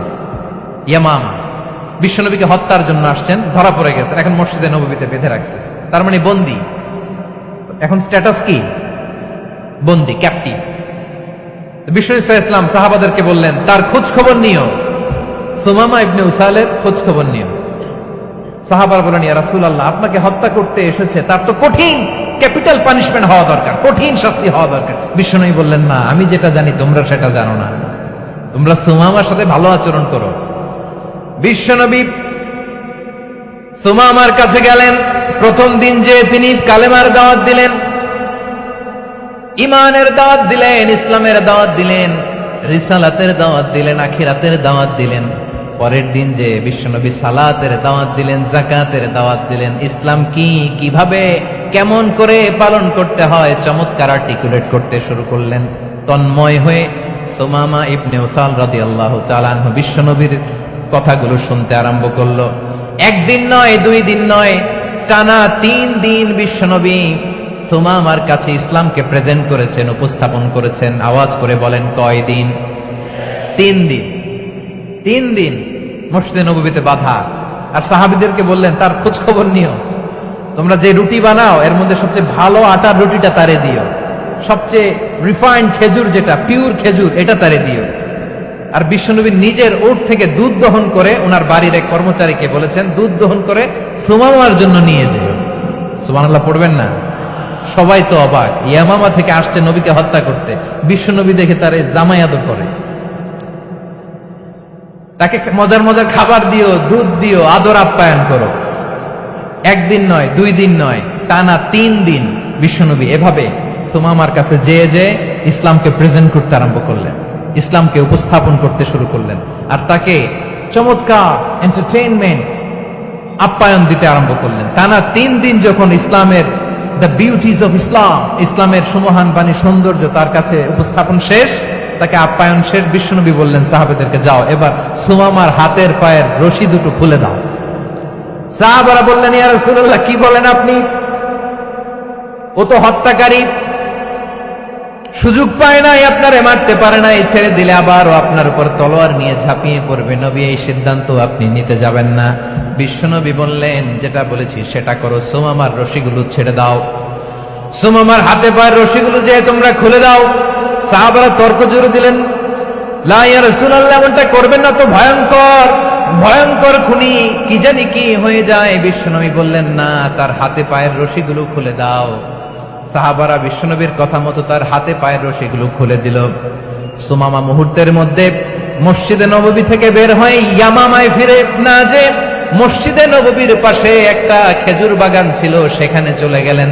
সেখানে একটা ছোট্ট কুয়া ছিল, কুয়ার পানি দিয়ে তিনি গোসল করলেন। সুবহানাল্লাহ পড়েন। কুয়ার পানি দিয়ে গোসল করে মসজিদে নববীর সামনে এসে বিশ্বনবী এবং সাহাবাদের সামনে দাঁড়িয়ে সাব্বাবা উঁচু করে বললেন, আশহাদু আল্লা ইলাহা ইল্লাল্লাহ ওয়া আশহাদু আন্না মুহাম্মাদান আবদুহু ওয়া রাসূলুহু। আল্লাহু আকবার। আমি সাক্ষ্য দিচ্ছি আল্লাহ ছাড়া কোনো ইলাহ নাই, আর মুহাম্মদ আল্লাহ তাআলার প্রেরিত বান্দা এবং রাসূল। প্রিয় ভাইয়েরা, ইহসান দিয়ে যা জয় করা যায়, কঠোরতা দিয়ে সেটা কঠিনকালেও জয় করা যায় না। আওয়াজ করে বলেন, ঠিক কি না? এবার সুমামা দাঁড়িয়ে বলে, ওগো নবী, আমি তো কালিমা পড়ে মুসলমান হয়ে গেলাম, এবার শোনেন, এই মুহূর্তের আগে আপনার চেহারার চাইতে নিকৃষ্ট কোনো চেহারা আমার কাছে ছিল না, কিন্তু শাহাদা পাঠ করার পরে আপনার চেহারার চাইতে উত্তম শ্রেষ্ঠ কোনো চেহারা আমার কাছে আর নাই। ও নবী, আজকের দিনের আগে ইসলাম ধর্মের চেয়ে নিকৃষ্ট অপছন্দনীয় কোনো ধর্ম আমার কাছে ছিল না, কিন্তু এই মুহূর্ত থেকে ইসলামের চেয়ে সেরা শ্রেষ্ঠ পছন্দনীয় কোনো ধর্ম আমার কাছে নাই। নবী গো, আজকের দিনের আগে মদিনার চাইতে অপছন্দনীয় নিকৃষ্ট কোনো শহর আমার কাছে ছিল না, কিন্তু এই মুহূর্তের পর থেকে মদিনার চাইতে কোনো শ্রেষ্ঠ শহর আমার জানা নাই। সে ছিল গমের বড় ডিলার, গম বেচত। কি বেচত? তার গম কিনে মক্কার লোকেরা রুটি খাইতো। সে ঘোষণা দিল, আজকে থেকে মক্কাবাসীদের জন্য সব গম আমি হারাম করে দিলাম, মক্কাবাসী এখন না খেয়ে মরে। সুবহানাল্লাহ পড়বেন না? মক্কাবাসী বিশ্বনবীর কাছে আসলেন, এসে বললেন, মুহাম্মদ, আমরা তো তোমার ভাই, তোমার চাচা, তোমার ভাতিজা, তোমার আত্মীয়, তুমি সুমামারে বলো সে যেন আবার গমের সাপ্লাই মক্কার জন্য অনুমতি দিয়ে দেয়। বিশ্বনবীর অনুমতি ক্রমে সুমামা আবার মক্কাতে গম পাঠাতে শুরু করলো। পড়েন সুবহানাল্লাহ। ইহসান, ইহসান দিয়ে আপনি যেটা জয় করতে পারবেন, you can win the heart of your enemies. ইহসান দিয়ে আপনি আপনার শত্রুর হৃদয়কে জয় করতে পারবেন। আওয়াজ করে বলেন ঠিক কিনা? এজন্য আল্লাহ বললেন, ওয়ানফিকু ফি সাবিলিল্লাহি ওয়ালা তুলকু বিআইদিকুম ইলাত তাহলুকা ওয়া আহসিনু ইন্নাল্লাহা ইউহিব্বুল মুহসিনিন। তোমরা আল্লাহর রাস্তায় দান করবে আর নিজেরা নিজেদেরকে ধ্বংসের হাতে ঠেলে দিও না। তোমরা একে অপরের প্রতি ইহসান করবে, কারণ ইহসানকারীদেরকে আল্লাহ বড্ড ভালোবাসেন। সুবহানাল্লাহ পড়েন। আবার সূরা রহমানে আল্লাহ বললেন, হাল জাযাউল ইহসানি ইল্লাল ইহসান ফাবিআইয়ি আলা, সবাই পড়েন, ফাবিআইয়ি আলাই রাব্বিকুমা তুকাযযিবান। ইহসানের প্রতিদান হিসেবে ইহসানি হয়। বিশ্বনবী সুমামার প্রতি যেমন ইহসান করেছেন, সুমামাও ঠিক তেমন ইহসান ফিরিয়ে দিয়েছে। ঠিক কিনা বলেন? তাহলে এক নম্বরে হচ্ছে আদ, ন্যায় বিচার। দুই নম্বরে সবাই বলেন ইহসান, সদাচরণ। ইহসান দুই ধরনের প্রিয় ভাই, ইহসান ফিল ইবাদা, ইহসান ফিল মুআমালা। ইহসান ফিল ইবাদা হচ্ছে একাগ্র অনুভবে ইবাদতে ডুব দেওয়া, এর নাম ইবাদতের ইহসান। সুবহানাল্লাহ পড়ে। বিশ্বনবী বলেন ইহসান মানে কি জানো নাকি? হাদিসে জিবরিলে সাইয়েদনা জিবরিল আলাইহিস সালাম বিশ্বনবীকে বললেন, আখবিরনি আনিল ইহসান। নবী আমাদেরকে বলেন ইহসান মানে কি? বিশ্বনবী বললেন, আনতা আবুদাল্লাহা কাআন্নাকা তারাহু ফাইন লাম তাকুন তারাহু ফাইন্নাহু ইয়ারাক। ইহসান মানে হলো এমন ভাবে তুমি আল্লাহর সামনে নিজেকে উজাড় করে ইবাদত করবে, তুমি ভাববে তুমি আল্লাহকে দেখতে পাচ্ছ। আর এটা যদি ভাবা তোমার জন্য কঠিন হয়ে যায়, অন্তত এতটুকু তুমি ভাববা যে আল্লাহ তোমাকে দেখতে পাচ্ছেন। ঠিক কিনা বলেন? ও আমার বীর চট্টলার ভাইয়েরা, কেউ যেটা দেখে না সেটা দেখে কে? এই বিশ্বাস হৃদয়ের মধ্যে আছে? নামাজে যখন দাঁড়ান এই ফিলিংসটা আনা যাবে? হ্যাঁ, এশার সালাত তো এখনো হয় নাই না? আলোচনা শেষে এশার সালাত এখানে অনুষ্ঠিত হবে, তাই না? আচ্ছা বলুন তো, আমরা এশার সালাত পর্যন্ত বেঁচে থাকবো এই গ্যারান্টি আছে কার কার? হাত তোলেন। কয়েকজন হাত তুলছে পেছনে, না বুঝে তুলে ফেলছে। এশা পর্যন্ত যে আমরা হায়াত পাবো কোনো গ্যারান্টি আছে? সবাই আওয়াজ করে বলেন, গ্যারান্টি আছে? গ্যারান্টি নাই। এই জন্য বিষ্ণু ইসলাম বলেছে, এমন ভাবে নামাজে দাঁড়াও, ইবাদত করো, মনে করো হতে পারে এটাই আমার জীবনের শেষ নামাজ। পারফর্ম দ্য সালাহ as if this is your last and final prayer. এমন ভাবে সালাতে দাঁড়াও, ভাবো হতে পারে এটাই তোমার জীবনের শেষ নামাজ। এমন ভাবে নামাজে দাঁড়াও, ভাবো এটাই শেষ নামাজ। তাহলে নামাজে একাগ্রতা বাড়ায় দিবে কে? ফলে ইবাদতের ইহসান আমাদের অর্জিত হবে। আর মুআমালাতে ইহসান হলো, বিশ্বনবী বলেন, ইন্নাল্লাহা তাবারাকা ওয়া তাআলা কাতাবাল ইহসানা আলা কুল্লি শাই ফাইদা কাতালতুম ফাআহসিনুল কিতলা ওয়া ইযা যাবাহতুম ফাআহসিনুয যাবহা ওয়ালিয়ুহিদ্দা আহাদুকুম শাফরাতাহু ওয়ালিয়ুরিহ যাবিহাতাহু। ইহসান দুই ধরনের। আওয়াজ করে বলতে হবে, কয় ধরনের? সবাই বলুন আওয়াজ করে, কয় ধরনের? একটা হচ্ছে ইহসান ফিল ইবাদা, ইবাদতে ইহসান। ইবাদতে ইহসান কি? একাগ্র অনুভব দিয়ে ইবাদত করা, মন প্রাণ দিয়ে ইবাদত করা। আর মুআমালাতে ইহসান কি? সব কাজে, দৈনন্দিন কাজে, কর্মে, সামাজিক অ্যাক্টিভিটিতে কোমলতা প্রদর্শন করা, অনুগ্রহের সাথে সবকিছু করা। আল্লাহ তাআলা ইন্নাল্লাহা তাবারাকা ওয়া তাআলা কাতাবাল ইহসানা আলা কুল্লি শাই, তিনি সব কিছুর ব্যাপারে ইহসানকে আবশ্যক করেছেন। সবকিছু, মুমিনের সব কাজে ইহসানের পরশ থাকবে। ওয়া ইযা কাতালতুম ফাহসিনুল কিতলা, বিষ্ণু বলেন তুমি যখন কাউকে হত্যা করো ইহসানের সাথে করো। সুবহানাল্লাহ পড়বেন না? যখন হত্যা করো তখনও ইহসানের সাথে। আচ্ছা হত্যা করবো আবার ইহসান আসবে করতে করে, তো মেরেই ফেলবো আমি। আল্লাহ, ও ভাই একজন খুন করেছে, খুনি, রাষ্ট্রীয় আইনে তার শাস্তি হয়েছে ডেথ পেনাল্টি, মৃত্যুদণ্ড। এখন মৃত্যুদণ্ড দেখে আপনি যেমনি মন চায় তেমনি মারবেন লোকটারে? ওর নাক কেটে ফেলতে পারবেন? ওর কান কাটতে পারবেন? ওর চোখ উপড়ে ফেলতে পারবেন আপনি? যেমন মন চায় তার অঙ্গহানি করা যাবে না। ইহসানের সাথে তাকে হত্যা করো। সুবহানাল্লাহ, this is Islam, this is the true essence of Islam. ওয়াইদা যাবাহতুম ফাহসিনু যাবহা, যখন জবাই করবে তখনও ইহসানের সাথে জবাই করো। করব জবাই, ওইখানেও নাকি ইহসান। আচ্ছা, কুরবানির দিন আমরা পশুগুলোরে কি করি বলেন সবাই আওয়াজ করে? জবাই। জবাই মানে তো এটার মেরেই ফেলতেছি, একটু পরে তো টুকরো টুকরো করে গোশতগুলো খাবো, এটা তো খাবো, এটা তো মেরেই ফেলবে। বিষ্ণু বলে না, জবাইয়ের মধ্যেও মুমিনের জবাইয়ের ভেতরেও ইহসানের পরশ থাকা চাই।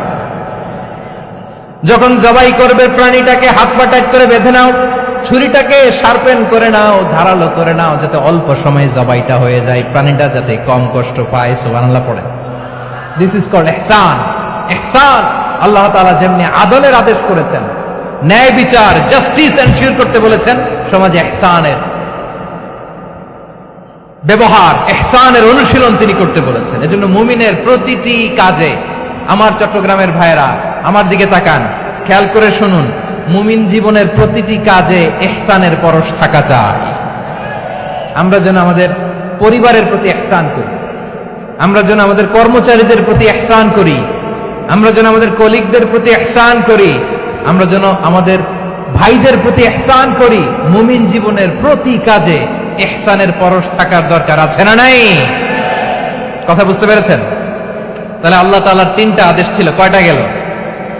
ভুলে গেছে, ভুলে গেছে চট্টগ্রাম। তিনটা আদেশের মধ্যে কয়টা বললাম? প্রথমে কি ছিল?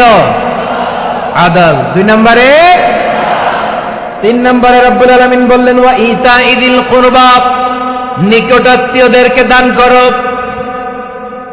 নিকট আত্মীয়দেরকে দাও, যারা তোমাদের ব্লাড কানেকশনের আত্মীয় তাদেরকে তোমরা দাও।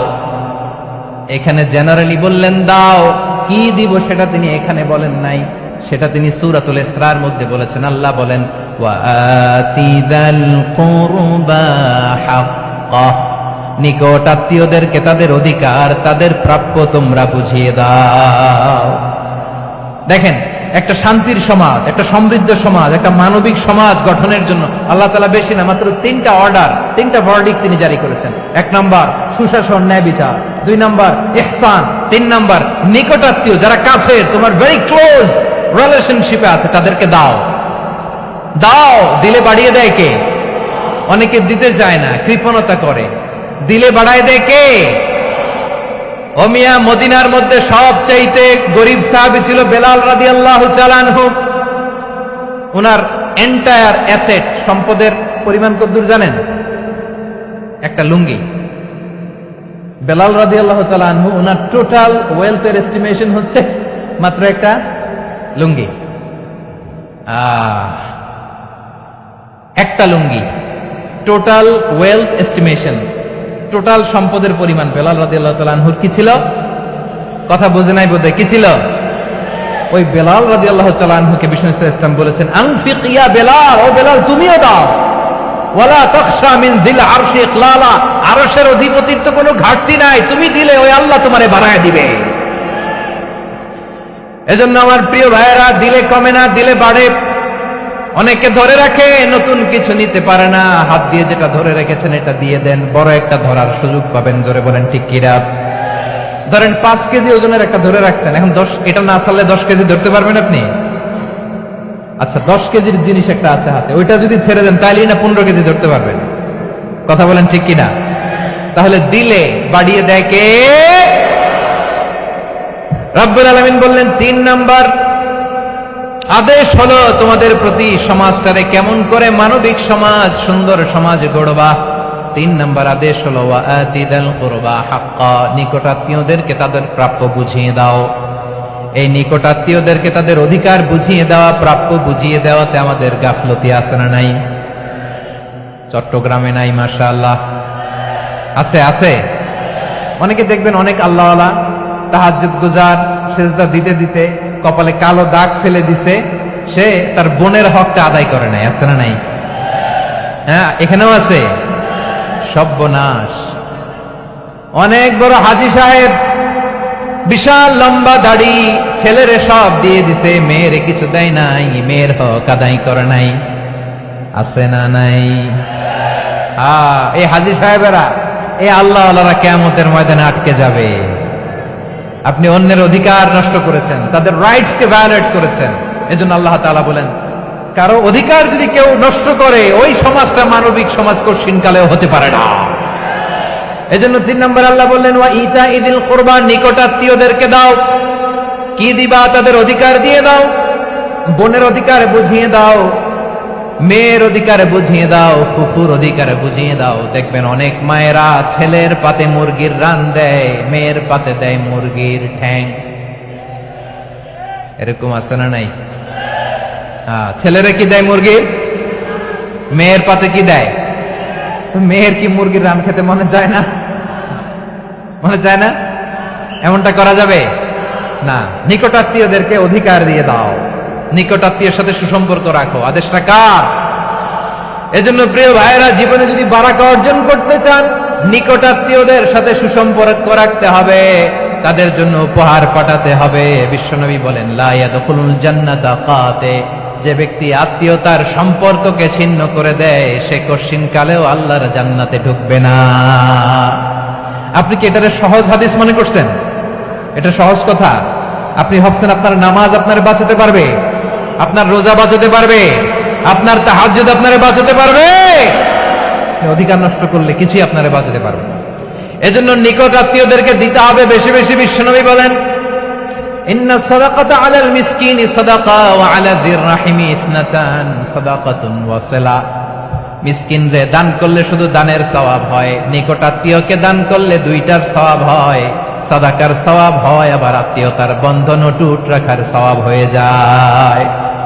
আবার বিশ্বনবী বললেন, মান সাররাহু আইয়ুবসাতা লাহু ফি রিজকিহি ওয়া ইউনসা লাহু ফি আসারিহি ফালইয়াসিল রাহিমা।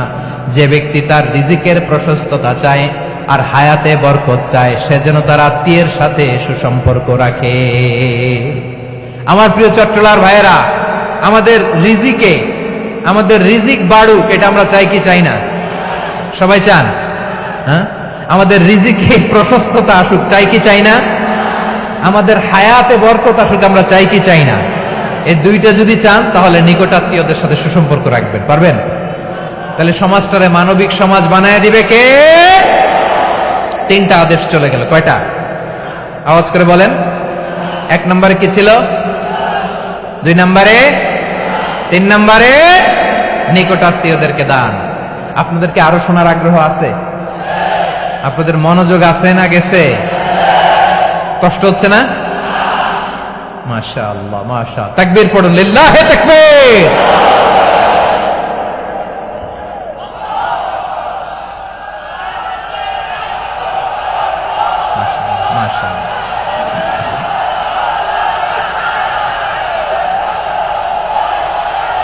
আমার প্রিয় ভাইয়েরা, আল্লাহ তাআলা 3টা জিনিসের যেমনি আদেশ করেছেন, অনুরূপভাবে 3টা বিষয় তিনি বারণ করেছেন, নিষেধ করেছেন। ওগুলোর কাছেও যাওয়া যাবে। শুনবেন। রাব্বুল আলামিন বলেন, ওয়ায়ানহা আনিল ফাহশাই ওয়াল মুনকারি ওয়াল বাগি। আমি যেমনি 3টি বিষয়ে আদেশ করলাম, অনুরূপভাবে 3টি বিষয়ে বারণ করলাম, নিষেধ করলাম। আমার 1 নাম্বার নিষেধাজ্ঞা হলো অশ্লীলতার প্রতি। ফাহশা, ওয়ায়ানহা আনিল ফাহশা, আল্লাহ তাআলা অশ্লীলতাকে নিষেধ করেছেন। কোন জিনিসকে? সবাই বলুন, কোন জিনিসকে? যত ধরনের, যত টাইপের, যত ক্যাটাগরির অশ্লীলতা হতে পারে, সব অশ্লীলতাকে হারাম করেছেন কে? ফাহশা মানে কি? কথায়, কাজে, আচরণে, কমেন্ট, ফেসবুকের কমেন্টসে যত ধরনের নোংরামো আছে, যত ধরনের অশ্লীলতা আছে, এটাকে আরবিতে বলে ফাহশা। এটাকে কি বলে? রাব্বুল আলামিন বলেন, কুল ইন্নামা হারামা রাব্বিয়াল ফাওয়াহিশা মা যাহারা মিনহা ওয়া মা বাতান ও নবী, আপনি বলে দেন আমার রব প্রকাশ্য অপ্রকাশ্য, স্পষ্ট কিংবা অস্পষ্ট, দৃশ্যমান কিংবা অদৃশ্যমান সব অশ্লীলতাকে হারাম করেছেন। সব ধরনের অশ্লীলতা হারাম, সব ধরনের। আল্লাহ তাআলা আমাদেরকে অশ্লীলতা থেকে বাঁচান, অশ্লীলতা থেকে তিনি আমাদেরকে হেফাজত করুক, পড়েন আমিন। এবার বলেন, আমাদের সমাজে অশ্লীলতা আছে না নাই? চট্টগ্রামে নাই? আমি কই নাই, ওনারা বলে আছে। দেখছেন, আমি সামহাও বাঁচায় দেওয়া ট্রাই করতেছি, আমি সামহাও বাঁচায় দেওয়া ট্রাই করতেছি, ওনারা বলে আছে। অশ্লীলতা নানা ভাবে, নানা নামে, নানা মোড়কে আমাদের সমাজে আছে না নাই? সংস্কৃতির নামে, ফ্যাশনের নামে, বিনোদনের নামে, উপন্যাসের নামে, কনসার্টের নামে অশ্লীলতা আছে না নাই? আপনি দেখেছেন কনসার্টগুলোর অবস্থা? এই যে আতিফ আসলাম যে আসছে আমাদের দেশে, তারপর কে কে আসছে, আমাদের তরুণ তরুণীরা, আমাদের যুবক যুবতীরা, আমাদের জেনজিরা, কি অবস্থা ওইখানে? হ্যাঁ, কি অবস্থা? কে বাঁচাবে ওদের? কে রক্ষা করবে ওদের ইমানের, ওদের চরিত্রের হেফাজতের গ্যারান্টি কে দিবে? কনসার্টের নামে অশ্লীলতা আছে না নাই? ছেলে মেয়ে একে অপরকে জড়ায় ধরতেছে, একে অপরকে চুমো খাচ্ছে, প্রকাশ্যে দিবালোকে গণমানুষের সামনে। আল্লাহ তাআলা এই অশ্লীলতা থেকে আমাদেরকে বেঁচে থাকতে বলেছেন, বেঁচে থাকতে বলেছেন। রূপালী জগতের নামে অশ্লীলতা আছে না নাই? এই টার্মটা আপনারা জানেন না? রূপালী জগৎ কি জগৎ? আসলে কি রূপালী জগৎ না অন্ধকার জগৎ? আমার বোনেরা, আপনাদেরকে যে কি বলে তারা বুঝায়, রূপালী জগৎ শুনেই আপনি ভরকে যাবেন না। রূপালী জগতে যে নারী যত বেশি উলঙ্গ, সে নাকি তত বেশি সাহসী। জানেন, বলে এটা একটা সাহসী নারী, খুব সাহসী পদক্ষেপ তার। যত বেশি শরীর থেকে কাপড় নামাতে পারবে, যত বেশি বস্ত্রহীন হয়ে নিজেকে প্রেজেন্ট করতে পারবে, সে নাকি তত বেশি সাহসী। আমার চট্টলার ভাইয়েরা, শয়তানের প্রথমে এজেন্ডা ছিল বনি আদমকে বস্ত্রহীন করা। সে আদম এবং হাওয়া আলাইহিস সালামকে নিষিদ্ধ গাছের ফল খাইয়ে তাদেরকে বস্ত্রহীন করেছে। এই জামিনেও সে আমাদেরকে বস্ত্রহীন করতে চাইবে। এই রূপালী জগতের নামে তারা এটা করে। আমার প্রিয় বোনেরা, আপনি জানেন না আপনার দাম কত। ওরা আপনাদেরকে বিজ্ঞাপনের সস্তা পণ্য বানাতে চায়। ওরা আপনাদেরকে ওদের ভোগের লিপসার টুলস বানাতে চায়। ওরা আপনাদেরকে দিয়ে ওদের খায়েশ পূরণ করতে চায়।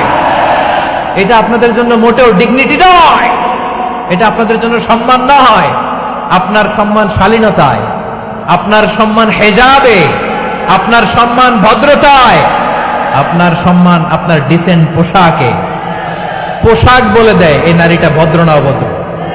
পোশাক বলে দেয় এই মেয়েটা কোন ঘরের মেয়ে। আওয়াজ করে বলেন ঠিক কিনা? আপনি জানেন না, আপনারা এই সস্তা পণ্য বানায়, ভোগের পণ্য, বিলবোর্ডে আপনাকে উলঙ্গ করে উপস্থাপন করে। এই অশ্লীলতার সাথে ইসলামের কোনো সম্পর্ক। এজন্য আল্লাহ বলেন, আমি অশ্লীলতাকে হারাম করেছি। অশ্লীলতাকে হারাম করার প্রথম কারণ হলো এর মাধ্যমে মানবতাকে অপমানিত করা হয়। কারণ মানুষের সম্মান মানুষের পোশাকে। মানুষ যখন পোশাকহীন হয়ে যায়, বস্ত্রহীন হয়ে যায়, তার সম্মান কমে যায়, ঠিক কিনা?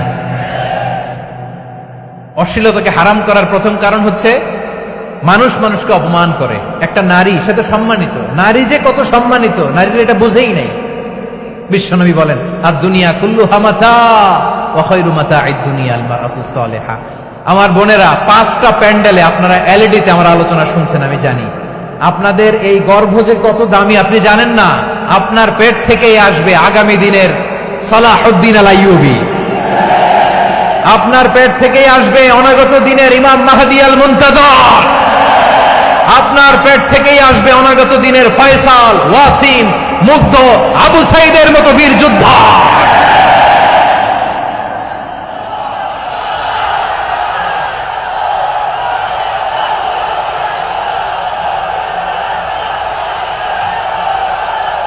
আমার প্রিয় বোনেরা, আমার প্রিয় বোনেরা, বিশ্বনবীর কথার ওজন খেয়াল করেন। আর দুনিয়া কুল্লুহা মাতা ওয়া খায়রু মাতা'আদ দুনিয়াল মারআতুস সালিহা। দুনিয়ার সবকিছুই অ্যাসেট, এর মধ্যে সবচেয়ে দামি অ্যাসেট নেককার নারী। আপনার গর্ভ যে কত দামি আপনি জানেন না। নিজের সময়টাকে কাজে লাগান, কোরআন পড়েন, সুন্নাহ পড়েন। আপনার অনেক দায়িত্ব ঘরে। You are the MD of your family. একটা family it's a very big institution. পরিবার একটা অনেক বড় প্রতিষ্ঠান। And you are the MD of your institution. আপনি এই পরিবারের MD, managing director of your family. এখানে আপনার কত দায়িত্ব। আপনি ছেলে মেয়েদেরকে তারবিয়া করবেন। আপনি আপনার স্বামীর জন্য ঘরটারে জান্নাতের নীর বানাবেন। আপনার জন্য জান্নাতের ডুপ্লেক্স বাড়ি এখানে তৈরি করে রাখবে কে? আপনি যে কত দামি আপনি জানেন না। নারীদেরকে আল্লাহ বানিয়েছেন উচ্চতর করে, নিম্নতর নয়। নারীদেরকে ছোট্ট জিনিস দিলে এটারে বড় করে দেয়। নারীদেরকে ভ্রূণ দিলে, শুক্রাণু দিলে নারী এটারে বাচ্চা হিসেবে উপহার দেয়, ঠিক কিনা? বিয়ের মাধ্যমে স্বামী যখন তার শুক্রাণু তার স্ত্রীকে উপহার দেয়, স্ত্রী রিটার্নে কি উপহার দেয়? ফুল ফর্ম বেবি, মানব সন্তান। দেখছেন, আপনি দিলেন একটুকুনি, দিছে বিশাল। আপনি যদি নারীকে বাজার এনে দেন, নারী এটাকে সুস্বাদু খাবারে রূপান্তর করে দেয়। আপনি তাকে একটা মুচকি হাসি দিয়ে দেন, সে তার কলিজা দিয়ে দেয়। কিন্তু যদি আপনি তার মনে কষ্ট দেন, সে আপনার জীবনকে জাহান্নাম বানায়া দেয়। খবর আছে, নারীর মন বুঝতে পারলে নেয়ামত, বুঝতে না পারলে কিয়ামত, ঠিক কিনা বলেন? আমার প্রিয় বোনেরা, আপনি যে কত দামি আপনি জানেন না। জানেন না আপনি কত দামি, অনেক দামি আপনি। আপনাদেরকে যেন ভোগের সস্তা পণ্য বানাতে না পারে, আপনাদেরকে সচেতন থাকতে হবে, সজাগ থাকতে হবে, কনসার্ন থাকতে হবে। শয়তানের এই হাতছানির দিকে আর নজর দেওয়া যাবে না। তাহলে কেন আল্লাহ তাআলা এই ফাহশা, অশ্লীলতাকে হারাম করলেন? এক নাম্বার, এতে হিউম্যান ডিগনিটি কমে।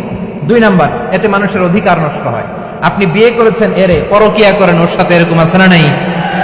স্ত্রীর অধিকার নষ্ট করেছেন। আপনি বিবাহ সম্পর্কে আবদ্ধ হয়েছেন তার সাথে, আপনি পরকিয়া করেন ওই ছেলের সাথে, আপনি আপনার হাজবেন্ডের সাথে বিট্রে করেছেন।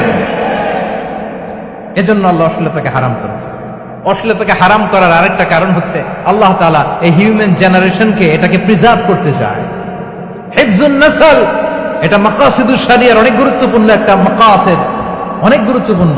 আপনার নাসল, আপনার জেনারেশনকে সংরক্ষণ করা। এই যে আসতেছে ফেব্রুয়ারি, কত ফেব্রুয়ারি জানো? এটা কি বিশ্ব ভালোবাসা দিবস? হ্যাঁ, কি দিবস? এই বিশ্ব ভালোবাসা দিবসের সাথে মুসলমানদের কোনো সম্পর্ক নাই। আমার প্রিয় ভাইরা, এই যে আপনি অবৈধ সম্পর্কে জড়ালেন, কেন আল্লাহ অশ্লীলতাকে হারাম করেছে দেখেন। বলতেছিলাম যে এটা আপনার নাসল, আপনার জেনারেশন, আপনার লিনিয়েজ, আপনার বংশকে প্রিজার্ভ করা। কে কার বাবা, কে কার মা, বাবা মা জানা, প্রজন্মকে প্রিজার্ভ করা, এটা ইসলাম ওয়াজিব করে দিয়েছে। এই যে অবৈধ সম্পর্কের কারণে, বিশ্ব বেহায়া দিবসের কারণে, এগুলোর আউটকাম, আউটপুট হিসেবে মাঝে মাঝে ঢাকা মেডিকেলের ডাস্টবিনে নবজাতকের বাচ্চার কান্নার আওয়াজ শুনতে পাওয়া যায়। চট্টগ্রাম মেডিকেলের ডাস্টবিনে নবজাতকের কান্না শুনতে পাওয়া যায়। বীর চট্টলার মুসলমানেরা বুঝতে পারলে আওয়াজ করে বলেন, এই যে চট্টগ্রাম মেডিকেলে যে নবজাতকটা পাওয়া গেল, ওর বাবাকে আমাকে বলেন, ওর বাবাকে, ওর মাকে, ও কোন ফ্যামিলির সন্তান কেউ জানে? আপনি হিউম্যান ডিগনিটিকে অপমান করেছেন না? আপনি তার ভবিষ্যৎকে অন্ধকার করেছেন না? আপনি তার লিনিয়েজকে প্রশ্নবিদ্ধ করে দিয়েছেন না? এই জন্য আল্লাহ তাআলা অশ্লীলতাকে আমাদের জন্য হারাম করে দিয়েছেন। পড়েন সুবহানাল্লাহ। এই জন্য রব্বুল আলামিন বলেন, কুল ইন্নামা হারামা রাব্বিয়াল ফাওয়াহিশা মা যাহারা মিনহা ওয়া মা বাতান। প্রকাশ্য অপ্রকাশ্য সব অশ্লীলতাকে হারাম ঘোষণা করে দিয়েছে কে? আবার দুনিয়ার বুকে যারা অশ্লীলতার প্রসার করে তাদের জন্য শাস্তি মজুদ রেখেছে কে? রব্বুল আলামিন বলেন, ইন্নাল্লাযীনা ইউহিব্বুনা আন তাশিআল ফাহিশাতু ফিল্লাযীনা আমানু লাহুম আযাবুন আলীমুন ফিদ দুনিয়া ওয়াল আখিরাতি ওয়াল্লাহু ইয়ালামু ওয়া আনতুম লা তা'লামুন। নিশ্চয়ই যারা বিশ্বাসীদের মাঝে অশ্লীলতার প্রচার প্রসার করতে চায় তাদের জন্য আমি মর্মন্তুদ শাস্তি প্রস্তুত করে রেখেছি, দুনিয়াতেও রেখেছি, আখিরাতেও রেখেছি। ঘোষণাটা কার? যারাই নাটকের নামে, সিনেমার নামে, রূপালী জগতের নামে, মুভির নামে, ওটিটি প্ল্যাটফর্মের নামে আমার সমাজে অশ্লীলতা ছড়াতে চায় তাদের জন্য কঠিন মর্মন্তুদ শাস্তি মজুদ রেখে দিয়েছে কে? ও আমার বোনেরা, এখনো আপনি জাগবেন না? এখনো আপনার চিন্তার দুয়ারে এখনো নাড়া পড়ে নাই? ওরা আপনাকে উলঙ্গ বানাতে চায়, ওরা আপনাকে আইটেম গার্ল বানাতে চায়। এজন্য ইসলাম অশ্লীলতাকে হারাম করেছে। হারাম। ইসলাম বলেছে যুজন যুজন দূরে থাকো, ওরা বলে না কাছে আসো, কাছে আসার গল্প, ক্লোজ আপ ওয়ান, কাছে আসার গল্প আছে না নাই? চট্টগ্রামে তো এগুলো নাই মাশাআল্লাহ। হ্যাঁ, এখানেও আছে ক্লোজ আপ ওয়ান, কাছে আসার গল্প। আল্লাহ বলেন ওয়ালা তাকরাবুজ জিনা, কাছেও এসো না, জিনা থেকে যোজন যোজন কিলো দূরে থাকো, ওরা বলে কাছে আসার গল্প। আমার বীর চট্টলার ভাইয়েরা, কাছে আসতে হলে আমরা কোরআনের কাছে আসব, কাছে আসতে হলে নবীর কাছে আসব, কাছে আসার গল্প হবে আমার রবের কাছে আসার গল্প। চিল্লায় বলো ঠিক কিনা?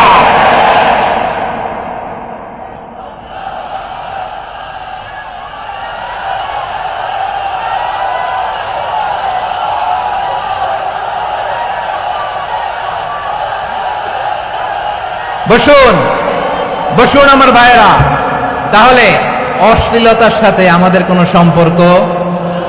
সবাই বলতে পারেননি, আওয়াজ করে বলুন, অশ্লীলতার সাথে আমাদের কোনো সম্পর্ক? আমরা এই সমস্ত ক্লোজ আপ ওয়ান, কাছে আসার গল্পের প্রোগ্রামে যাব? আমরা কোন ধরনের অশ্লীল কন্টেন্ট সোশ্যাল মিডিয়ায়, টিভিতে দেখব? কি যুগ যে আমরা কাটাচ্ছি আপনি কল্পনা করতে পারবেন না। পর্ন ইন্ডাস্ট্রি, নারী পুরুষের বস্ত্রহীন যুগল দৃশ্য, এটাকে দিয়ে ওরা কোটি ডলারের ইন্ডাস্ট্রি বানিয়েছে। পুরো মানব ইতিহাসে এরকম জঘন্য সময় মানব ইতিহাস পার করে নাই। পর্ন এটা ইন্ডাস্ট্রি হয়ে গেছে। আমাদের এই যুবকগুলো, জেনজিগুলো, ওদের চরিত্র বাঁচাবে কি করে? কেমন করে হেফাজত করবে ওদের এই মূল্যবান চরিত্র? আমার প্রিয় ভাইয়েরা, এই অশ্লীলতার দ্য লেটেস্ট ভার্সন হচ্ছে LGBTQ, শরীফ থেকে শরীফা। শুনছেন আপনারা? দেখতে পুরুষ, আসলেই পুরুষ, সুস্থ একজন পুরুষ, 4 সন্তানের বাবা, বলে আমি মনে মনে নারী। দেখতে নারী, সুস্থ নারী, আসলেই সে দিব্যি একজন নারী, বলে আমি মনে মনে পুরুষ। সবচেয়ে ভয়ঙ্কর অশ্লীলতার সবচাইতে লেটেস্ট ভার্সন হচ্ছে এই ট্রান্সজেন্ডারিজম। সুস্থ পুরুষ তার বায়োলজিক্যাল গ্রোথকে হরমোন দিয়ে স্টপ করে দিয়ে সে সার্জারি করে নারী হতে চায়, সুস্থ নারী পুরুষ হতে চায়। পুরুষ পুরুষের প্রতি সেক্সুয়ালি আকর্ষণ বোধ করে, এটা লূত আলাইহিস সালামের কওমের মধ্যে ছিল। এটাকেও আল্লাহ কোরআনে ফাহিশা বলেছেন। ওয়ালুতান ইয قال لقومه أتأتون الفاحشة ما سبقكم بها من أحد من العالمين। লূত আলাইহিস সালাম বললেন, তোমরা কি এমন এক অশ্লীল কার্যক্রমে ডুব দিলে নাকি যেটা গোটা বিশ্বের কেউ কখনো করে নাই, তোমরাই প্রথম করেছো? পড়েন নাউযু বিল্লাহ। এই পশ্চিমের এই রোগ আমার দেশে যেন আসতে না পারে, আমাদের সজাগ থাকতে হবে। প্রিয় ভাইরা, চিল্লায় বলেন ঠিক কিনা? পশ্চিমের অবস্থা ভয়ঙ্কর।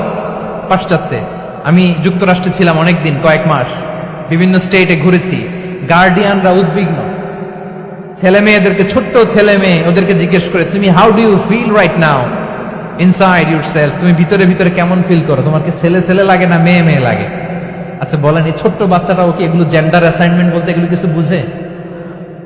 এইভাবে মিসগাইড করা হচ্ছে।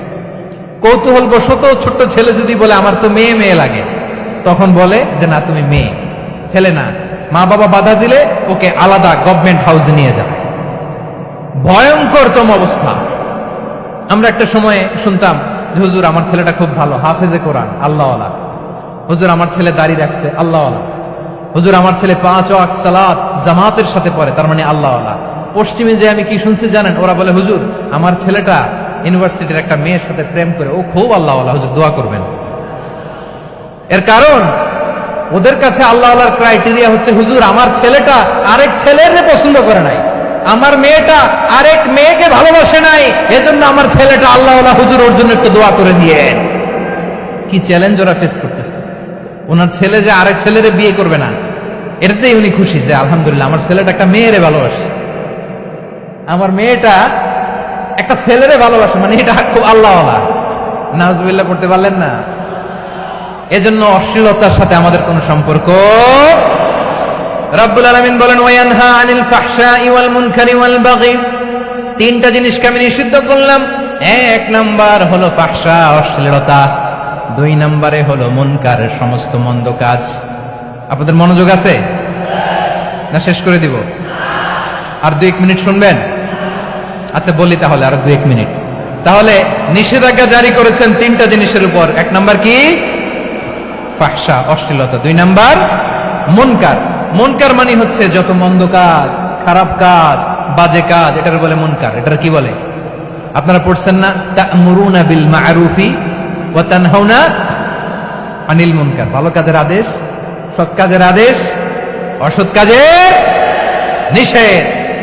মুনকার, মুনকার হচ্ছে মানুষের স্বাভাবিক বিবেকবোধ যেটাকে খারাপ বলে, ওইটাই মুনকার। পৃথিবীর সব আসমানি গ্রন্থ যেটাকে খারাপ বলেছে, মানুষের স্বাভাবিক বিবেকবোধ যেটাকে খারাপ বলেছে, এগুলো সব মুনকার। যেমন ইফটিজিং, এটা কি ভালো না খারাপ?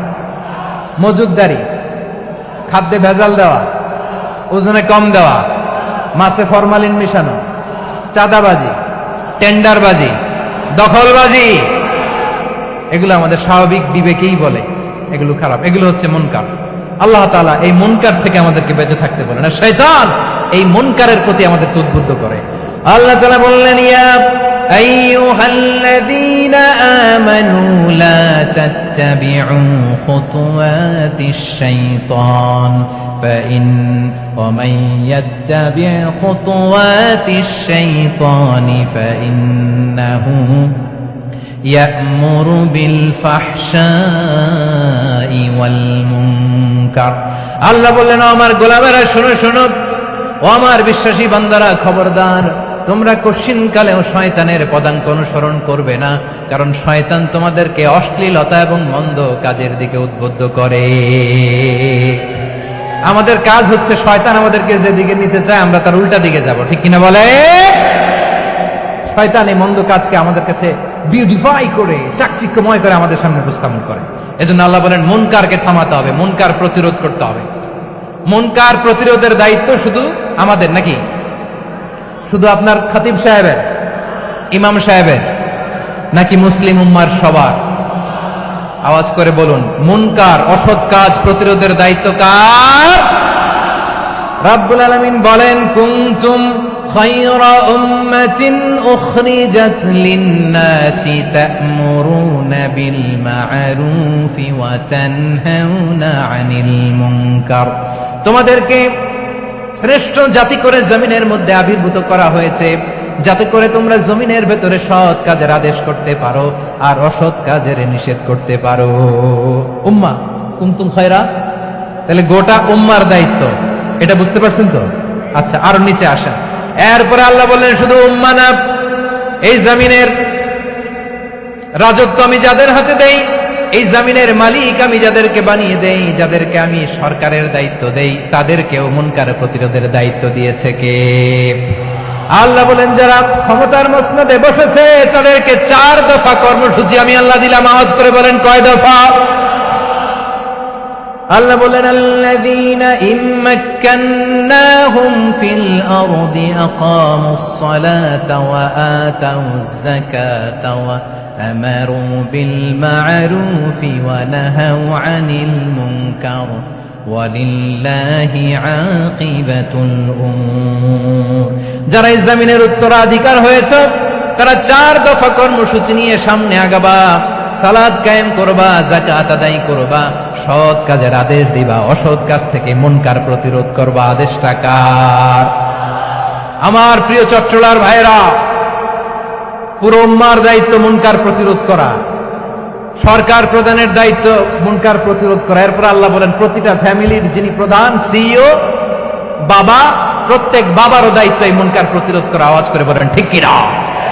যেমনটি সাইয়েদনা লুকমান আলাইহিস সালাম ওনার কলিজার টুকরা সন্তানকে আদেশ করেছেন, ইয়া বুনাইয়া আকিমিস সালাতা ওয়া'মুর বিল মা'রুফি ওয়ানহা আনিল মুনকার। পড়েন সুবহানাল্লাহ। বাবা ছেলেকে সবক দিচ্ছে। কে সবক দিচ্ছে? কাকে?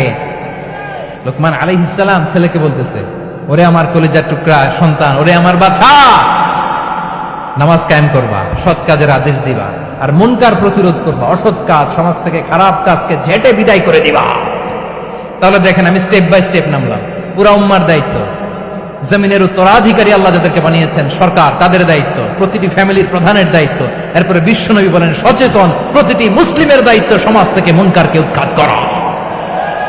বিশ্বনবী বলেছেন, মান রাআ মিনকুম মুনকারান ফালিয়ুগাইয়িরহু বিয়াদিহি ফাইন লাম ইয়াস্তাতি ফাবিলিসানিহি ওয়া ইন লাম ইয়াস্তাতি ফাবিকলবিহি ওয়া যালিকা আযআফুল ঈমান। সমাজে যে মুনকার দেখবে, খারাপ কাজ দেখবে, সে যেন হাত দিয়ে সেটাকে থামায়। কি দিয়ে? আপনাদের তো হাত নাই না? হাত আছে, হাত আছে। ওরা যেই হাত দিয়ে অন্যায় করে ওটা প্রতিরোধের জন্য আমাদেরও হাত আছে না নাই? থামাতে হবে, থামাতে হবে।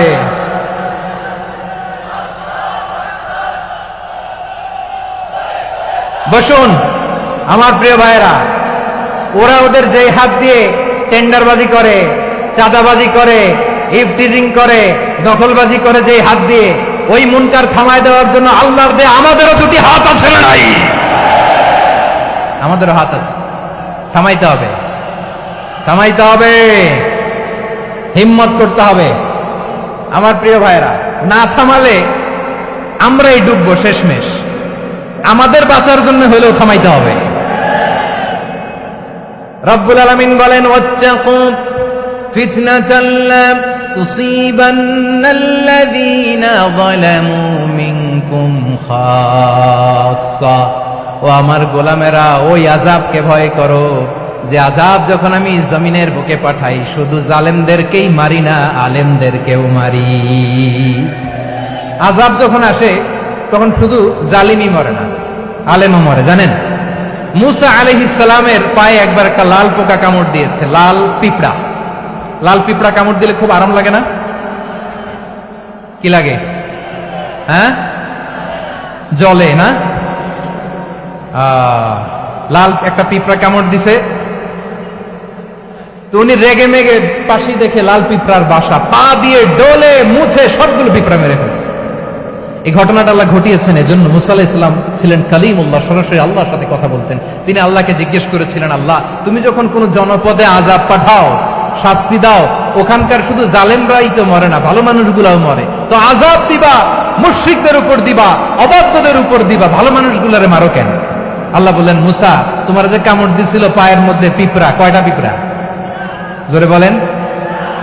একটা পিঁপড়া, সবগুলারে মারলা কেন? রেগে মেগে পুরো পিঁপড়ার বাসা ভেঙে মেসাকার করলা কেন? এই মুসা, আমি যখন অ্যাকশনে যাই, আমি যখন শাস্তি দেই, তখন এত বাস বিচার করা হয় না, বাস বিচার করা যায় না। তখন অ্যাকশনে যাওয়া হয়, ওইটা ডাইরেক্ট অ্যাকশন হয়ে যায়। চিল্লায় আপনার ঠিক কিনা? এজন্য আমাদের বাঁচার জন্য হলে ওই পাপ থামাতে হবে, এই শয়তানের অট্টহাসি থামাতে হবে, অন্যায় অপরাধ সমাজ থেকে আমাদের থামাতে হবে। কারণ আযাব আসলে ওরাও মরবে, আমরাও মরব। একটা জাহাজ 2 তলা, আপনি আছেন 2য় তলায়, শুনতেছেন? শুনতেছেন? জাহাজ কয় তলা? আপনি কোন তলায়? 2য় তলায়। নিচের তলার কিছু লোক জাহাজের তলা ছিদ্র করতে আরম্ভ করছে। কি ছিদ্র করতেছে? আচ্ছা, জাহাজের তলা ছিদ্র করলে তলা দিয়ে কি ঢুকে? এখন আপনি যদি বলেন আমার কি, আমি তো 2 তলায়, আমার কি, আমি তো সেফ, আমি তো সেফ জোন, আমি তো ভালো আছি, আমি তো ভালো আছি, ওরা ছিদ্র করে ওরা মরবে। আসলে কি শুধু ওরা মরবে? নাকি তলা ফুটো হলে ভিতরে পানি ঢুকলে আপনারও শরীর সমাধি হবে? তলা দিয়ে যখন পানি ঢুকবে, জাহাজ ঢুকলে আপনিও মরবেন। এজন্য নিজে মরার আগে পাগলগুলোর নিচতলায় যে থামাতে হবে, চিল্লায় বলেন ঠিক কিনা?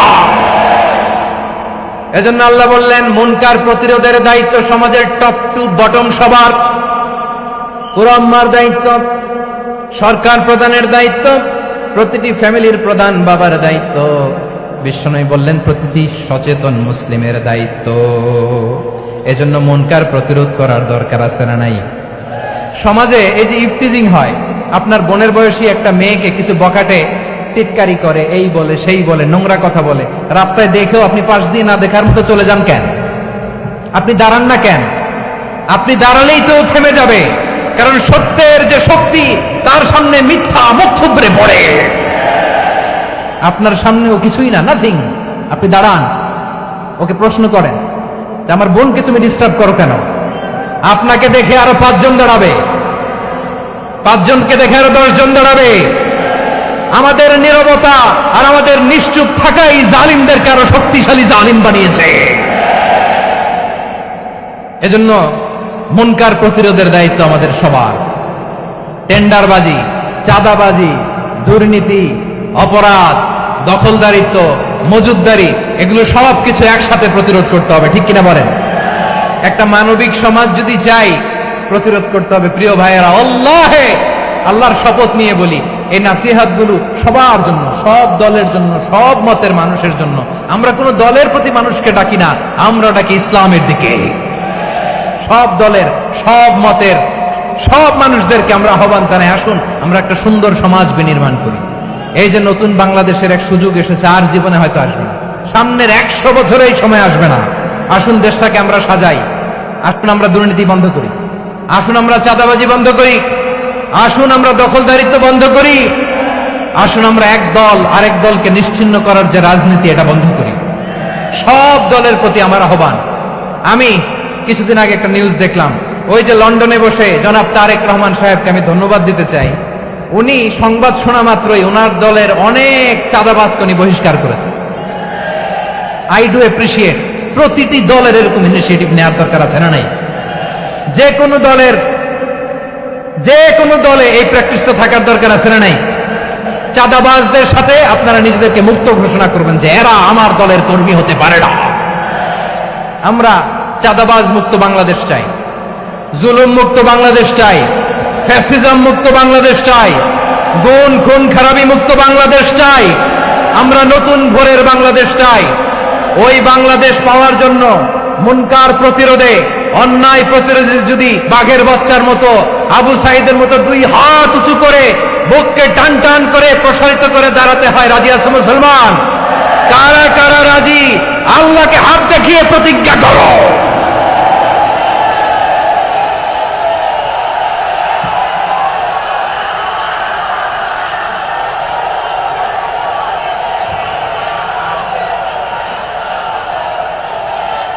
আমার প্রিয় ভাইয়েরা, বসুন বসুন আমার ভাইয়েরা। রাব্বুল আলামিন বলেন, ওয়ায়ানহা আনিল ফাহশাই ওয়াল মুনকারি ওয়াল বাগি ইয়াইদুকুম লাআল্লাকুম তাযাক্কারুন। বসুন। আল্লাহ বললেন, আমি অশ্লীলতাকে নিষেধ করি, আমি সব ধরনের মন্দ কাজকে নিষিদ্ধ করি, সব শেষে আমি সীমা লঙ্ঘনকে তোমাদের জন্য নিষিদ্ধ করি। আলোচনা মনে আছে তো? না ভুলে গেছেন? নিষিদ্ধ করেছেন কয়টা জিনিস? 1 নম্বরে অশ্লীলতা, 2 নম্বরে মুনকার তথা সব মন্দ কাজ, 3 নম্বরে আল বাগি, সীমা লঙ্ঘন, ক্রসিং দ্য লিমিট।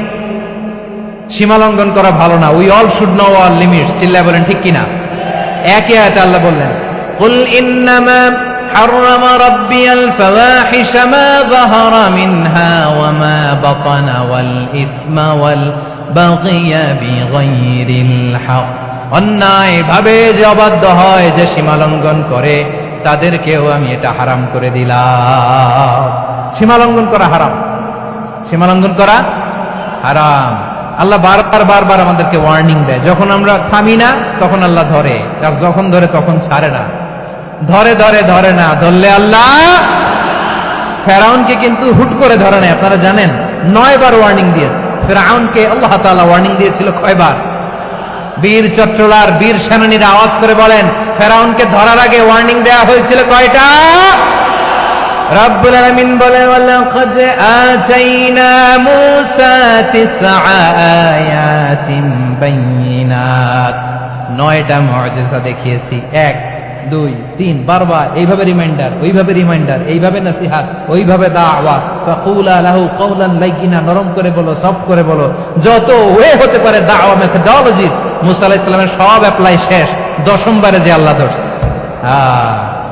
10ম বারে যে ধরেছে। এজন্য আল্লাহ বলেন, আমি সীমালঙ্ঘনকে পছন্দ করি না। কোরআনের অন্য আয়াতে বাগীকে বলা হয়েছে আল ইতিদা, সীমালঙ্ঘন যারা করে তাদেরকে আল্লাহ বলেছেন মুতাদিন।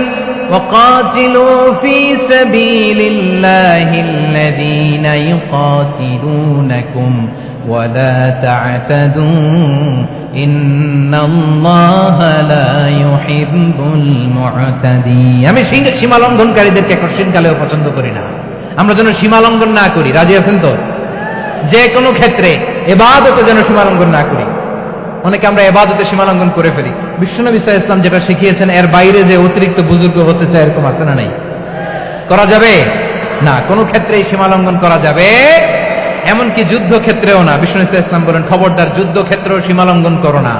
কি সুন্দর ইসলাম আমরা পেয়েছি। বিশ্বনবী বলেন, খবরদার যুদ্ধের ময়দানে কোনো নারীর গায়ে হাত তোলো না, কোনো শিশুর গায়ে হাত তোলো না, কোনো গবাদি পশু হত্যা করো না, কোনো শস্য ক্ষেত্র ধ্বংস করো না, ইবাদতরত অন্য ধর্মের কোনো সন্ন্যাসীর গায়ে হাত তোলো না। বলেন সুবহানাল্লাহ। তাহলে আমরা সীমালঙ্ঘন করতে পারবো? প্রিয় ভাইরা, একটা সুখী, সমৃদ্ধ, শান্তির সমাজ, মানবিক সমাজ যদি আমরা গঠন করতে চাই, আমাদের আল্লাহর দেয়া কয়টা আদেশ মানতে হবে বলেন দেখি? সবাই বলেন কয়টা? আর বেঁচে থাকতে হবে কয়টা জিনিস থেকে? আওয়াজ করে বলেন কয়টা? আচ্ছা, আদেশ নাম্বার 1 কি ছিল বলেন? আল্লাহর আদেশ কি? 1 নাম্বার আদাল, ন্যায় পরায়ণতা। আমরা সুবিচার, সুশাসন, ন্যায় বিচার চাই কি চাই না? 2 নম্বরে কি ছিল? মাশাআল্লাহ, আওয়াজ করে বলেন 2 নম্বরে কি ছিল? ইহসান, আমরা যেন সবার প্রতি দয়া পরবশ হই, ইহসান করি। 3 নম্বরে কি ছিল? নিকটাত্মীয়দের দান করা, তাদের অধিকার প্রাপ্য বুঝিয়ে দেওয়া। পাশাপাশি 3টা জিনিস থেকে আল্লাহ বারণ করেছেন, নিষেধ করেছেন। তার প্রথমটা ফাহশা, অশ্লীলতা। অশ্লীলতার সাথে আমাদের কোনো সম্পর্ক। আজকের এই ঐতিহাসিক চট্টগ্রামের প্যারেড ময়দান থেকে আমরা যত ধরনের মা যাহারা মিনহা মা বাতান, প্রকাশ্য অপ্রকাশ্য, দৃশ্যমান অদৃশ্যমান, সব অশ্লীলতা থেকে নিজেদেরকে মুক্ত ঘোষণা করলাম। অশ্লীলতাকে আমরা না বলে দিলাম। আওয়াজ করে সবাই বলুন নো। অশ্লীলতার সাথে আমাদের কোনো সম্পর্ক। 2 নম্বর নিষেধাজ্ঞা কি ছিল? আল মুনকার, সমাজের যত মন্দ কাজ এগুলোকে আমরা প্রতিরোধ করব। রাজি আছেন তো সবাই? 3 নম্বরে আল বাগী, সীমালঙ্ঘন। কোন মুসলিম সীমালঙ্ঘন করে না, এমনকি যুদ্ধ ক্ষেত্রেও না। আওয়াজ করে বলেন ঠিক কি না? রব্বুল আলামিন শেষে বললেন, ইয়াইদুকুম লাআল্লাকুম তাযাক্কারুন, আল্লাহ তোমাদেরকে উপদেশ দেন যাতে তোমরা শিক্ষা গ্রহণ করো। আমরা উপদেশ দিব, আমরা জোর করে কাউকে কিছু মানাতে চাই না। লা ইকরাহা ফিদ্দিন ওয়া যাক্কির ফাইন্না যিকরা তানফাউল মুমিনিন। উপদেশ দিলে এটা মুমিনদের কাজে দেয়। লাস্তা আলাইহিম বিমুসাইতির ইন্নামা আনতা মুযাক্কির। নবী হে, আপনি রিমাইন্ডার দাতা, আপনি উপদেশ দিবেন। আমরাও বিশ্বনবীর এই হাদিসগুলো থেকে, কোরআনের আয়াত থেকে রিমাইন্ডার, এই কথামালা, বাণী বাহক হিসেবে এই বাণীগুলো আপনাদের সাথে কাছে পৌঁছে দিলাম। আমরা আল্লাহ তাআলার কাছে প্রার্থনা করি, আল্লাহ আমরা যেন আদল দিয়ে আমাদের সমাজকে গঠন করতে পারি।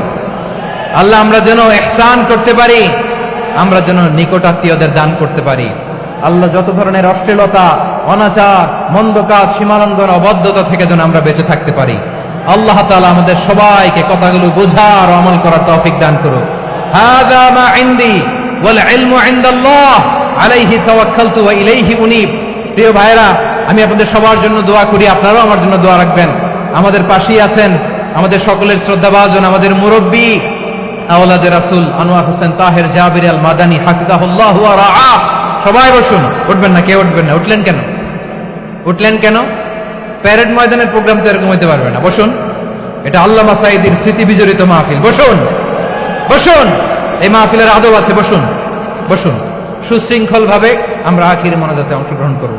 আওলাদ রাসূল আমাদের পাশে আছেন, হুজুর আমাদের সবাইকে নিয়ে প্রাণ ভরে দোয়া করবেন। আপনাদের সবার কাছে আমি দোয়া চাই, আপনাদের সবার জন্য দোয়া করি।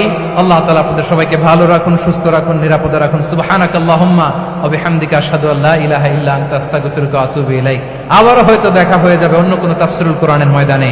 আসসালামু আলাইকুম ওয়া রাহমাতুল্লাহি তাআলা ওয়া বারাকাতুহু।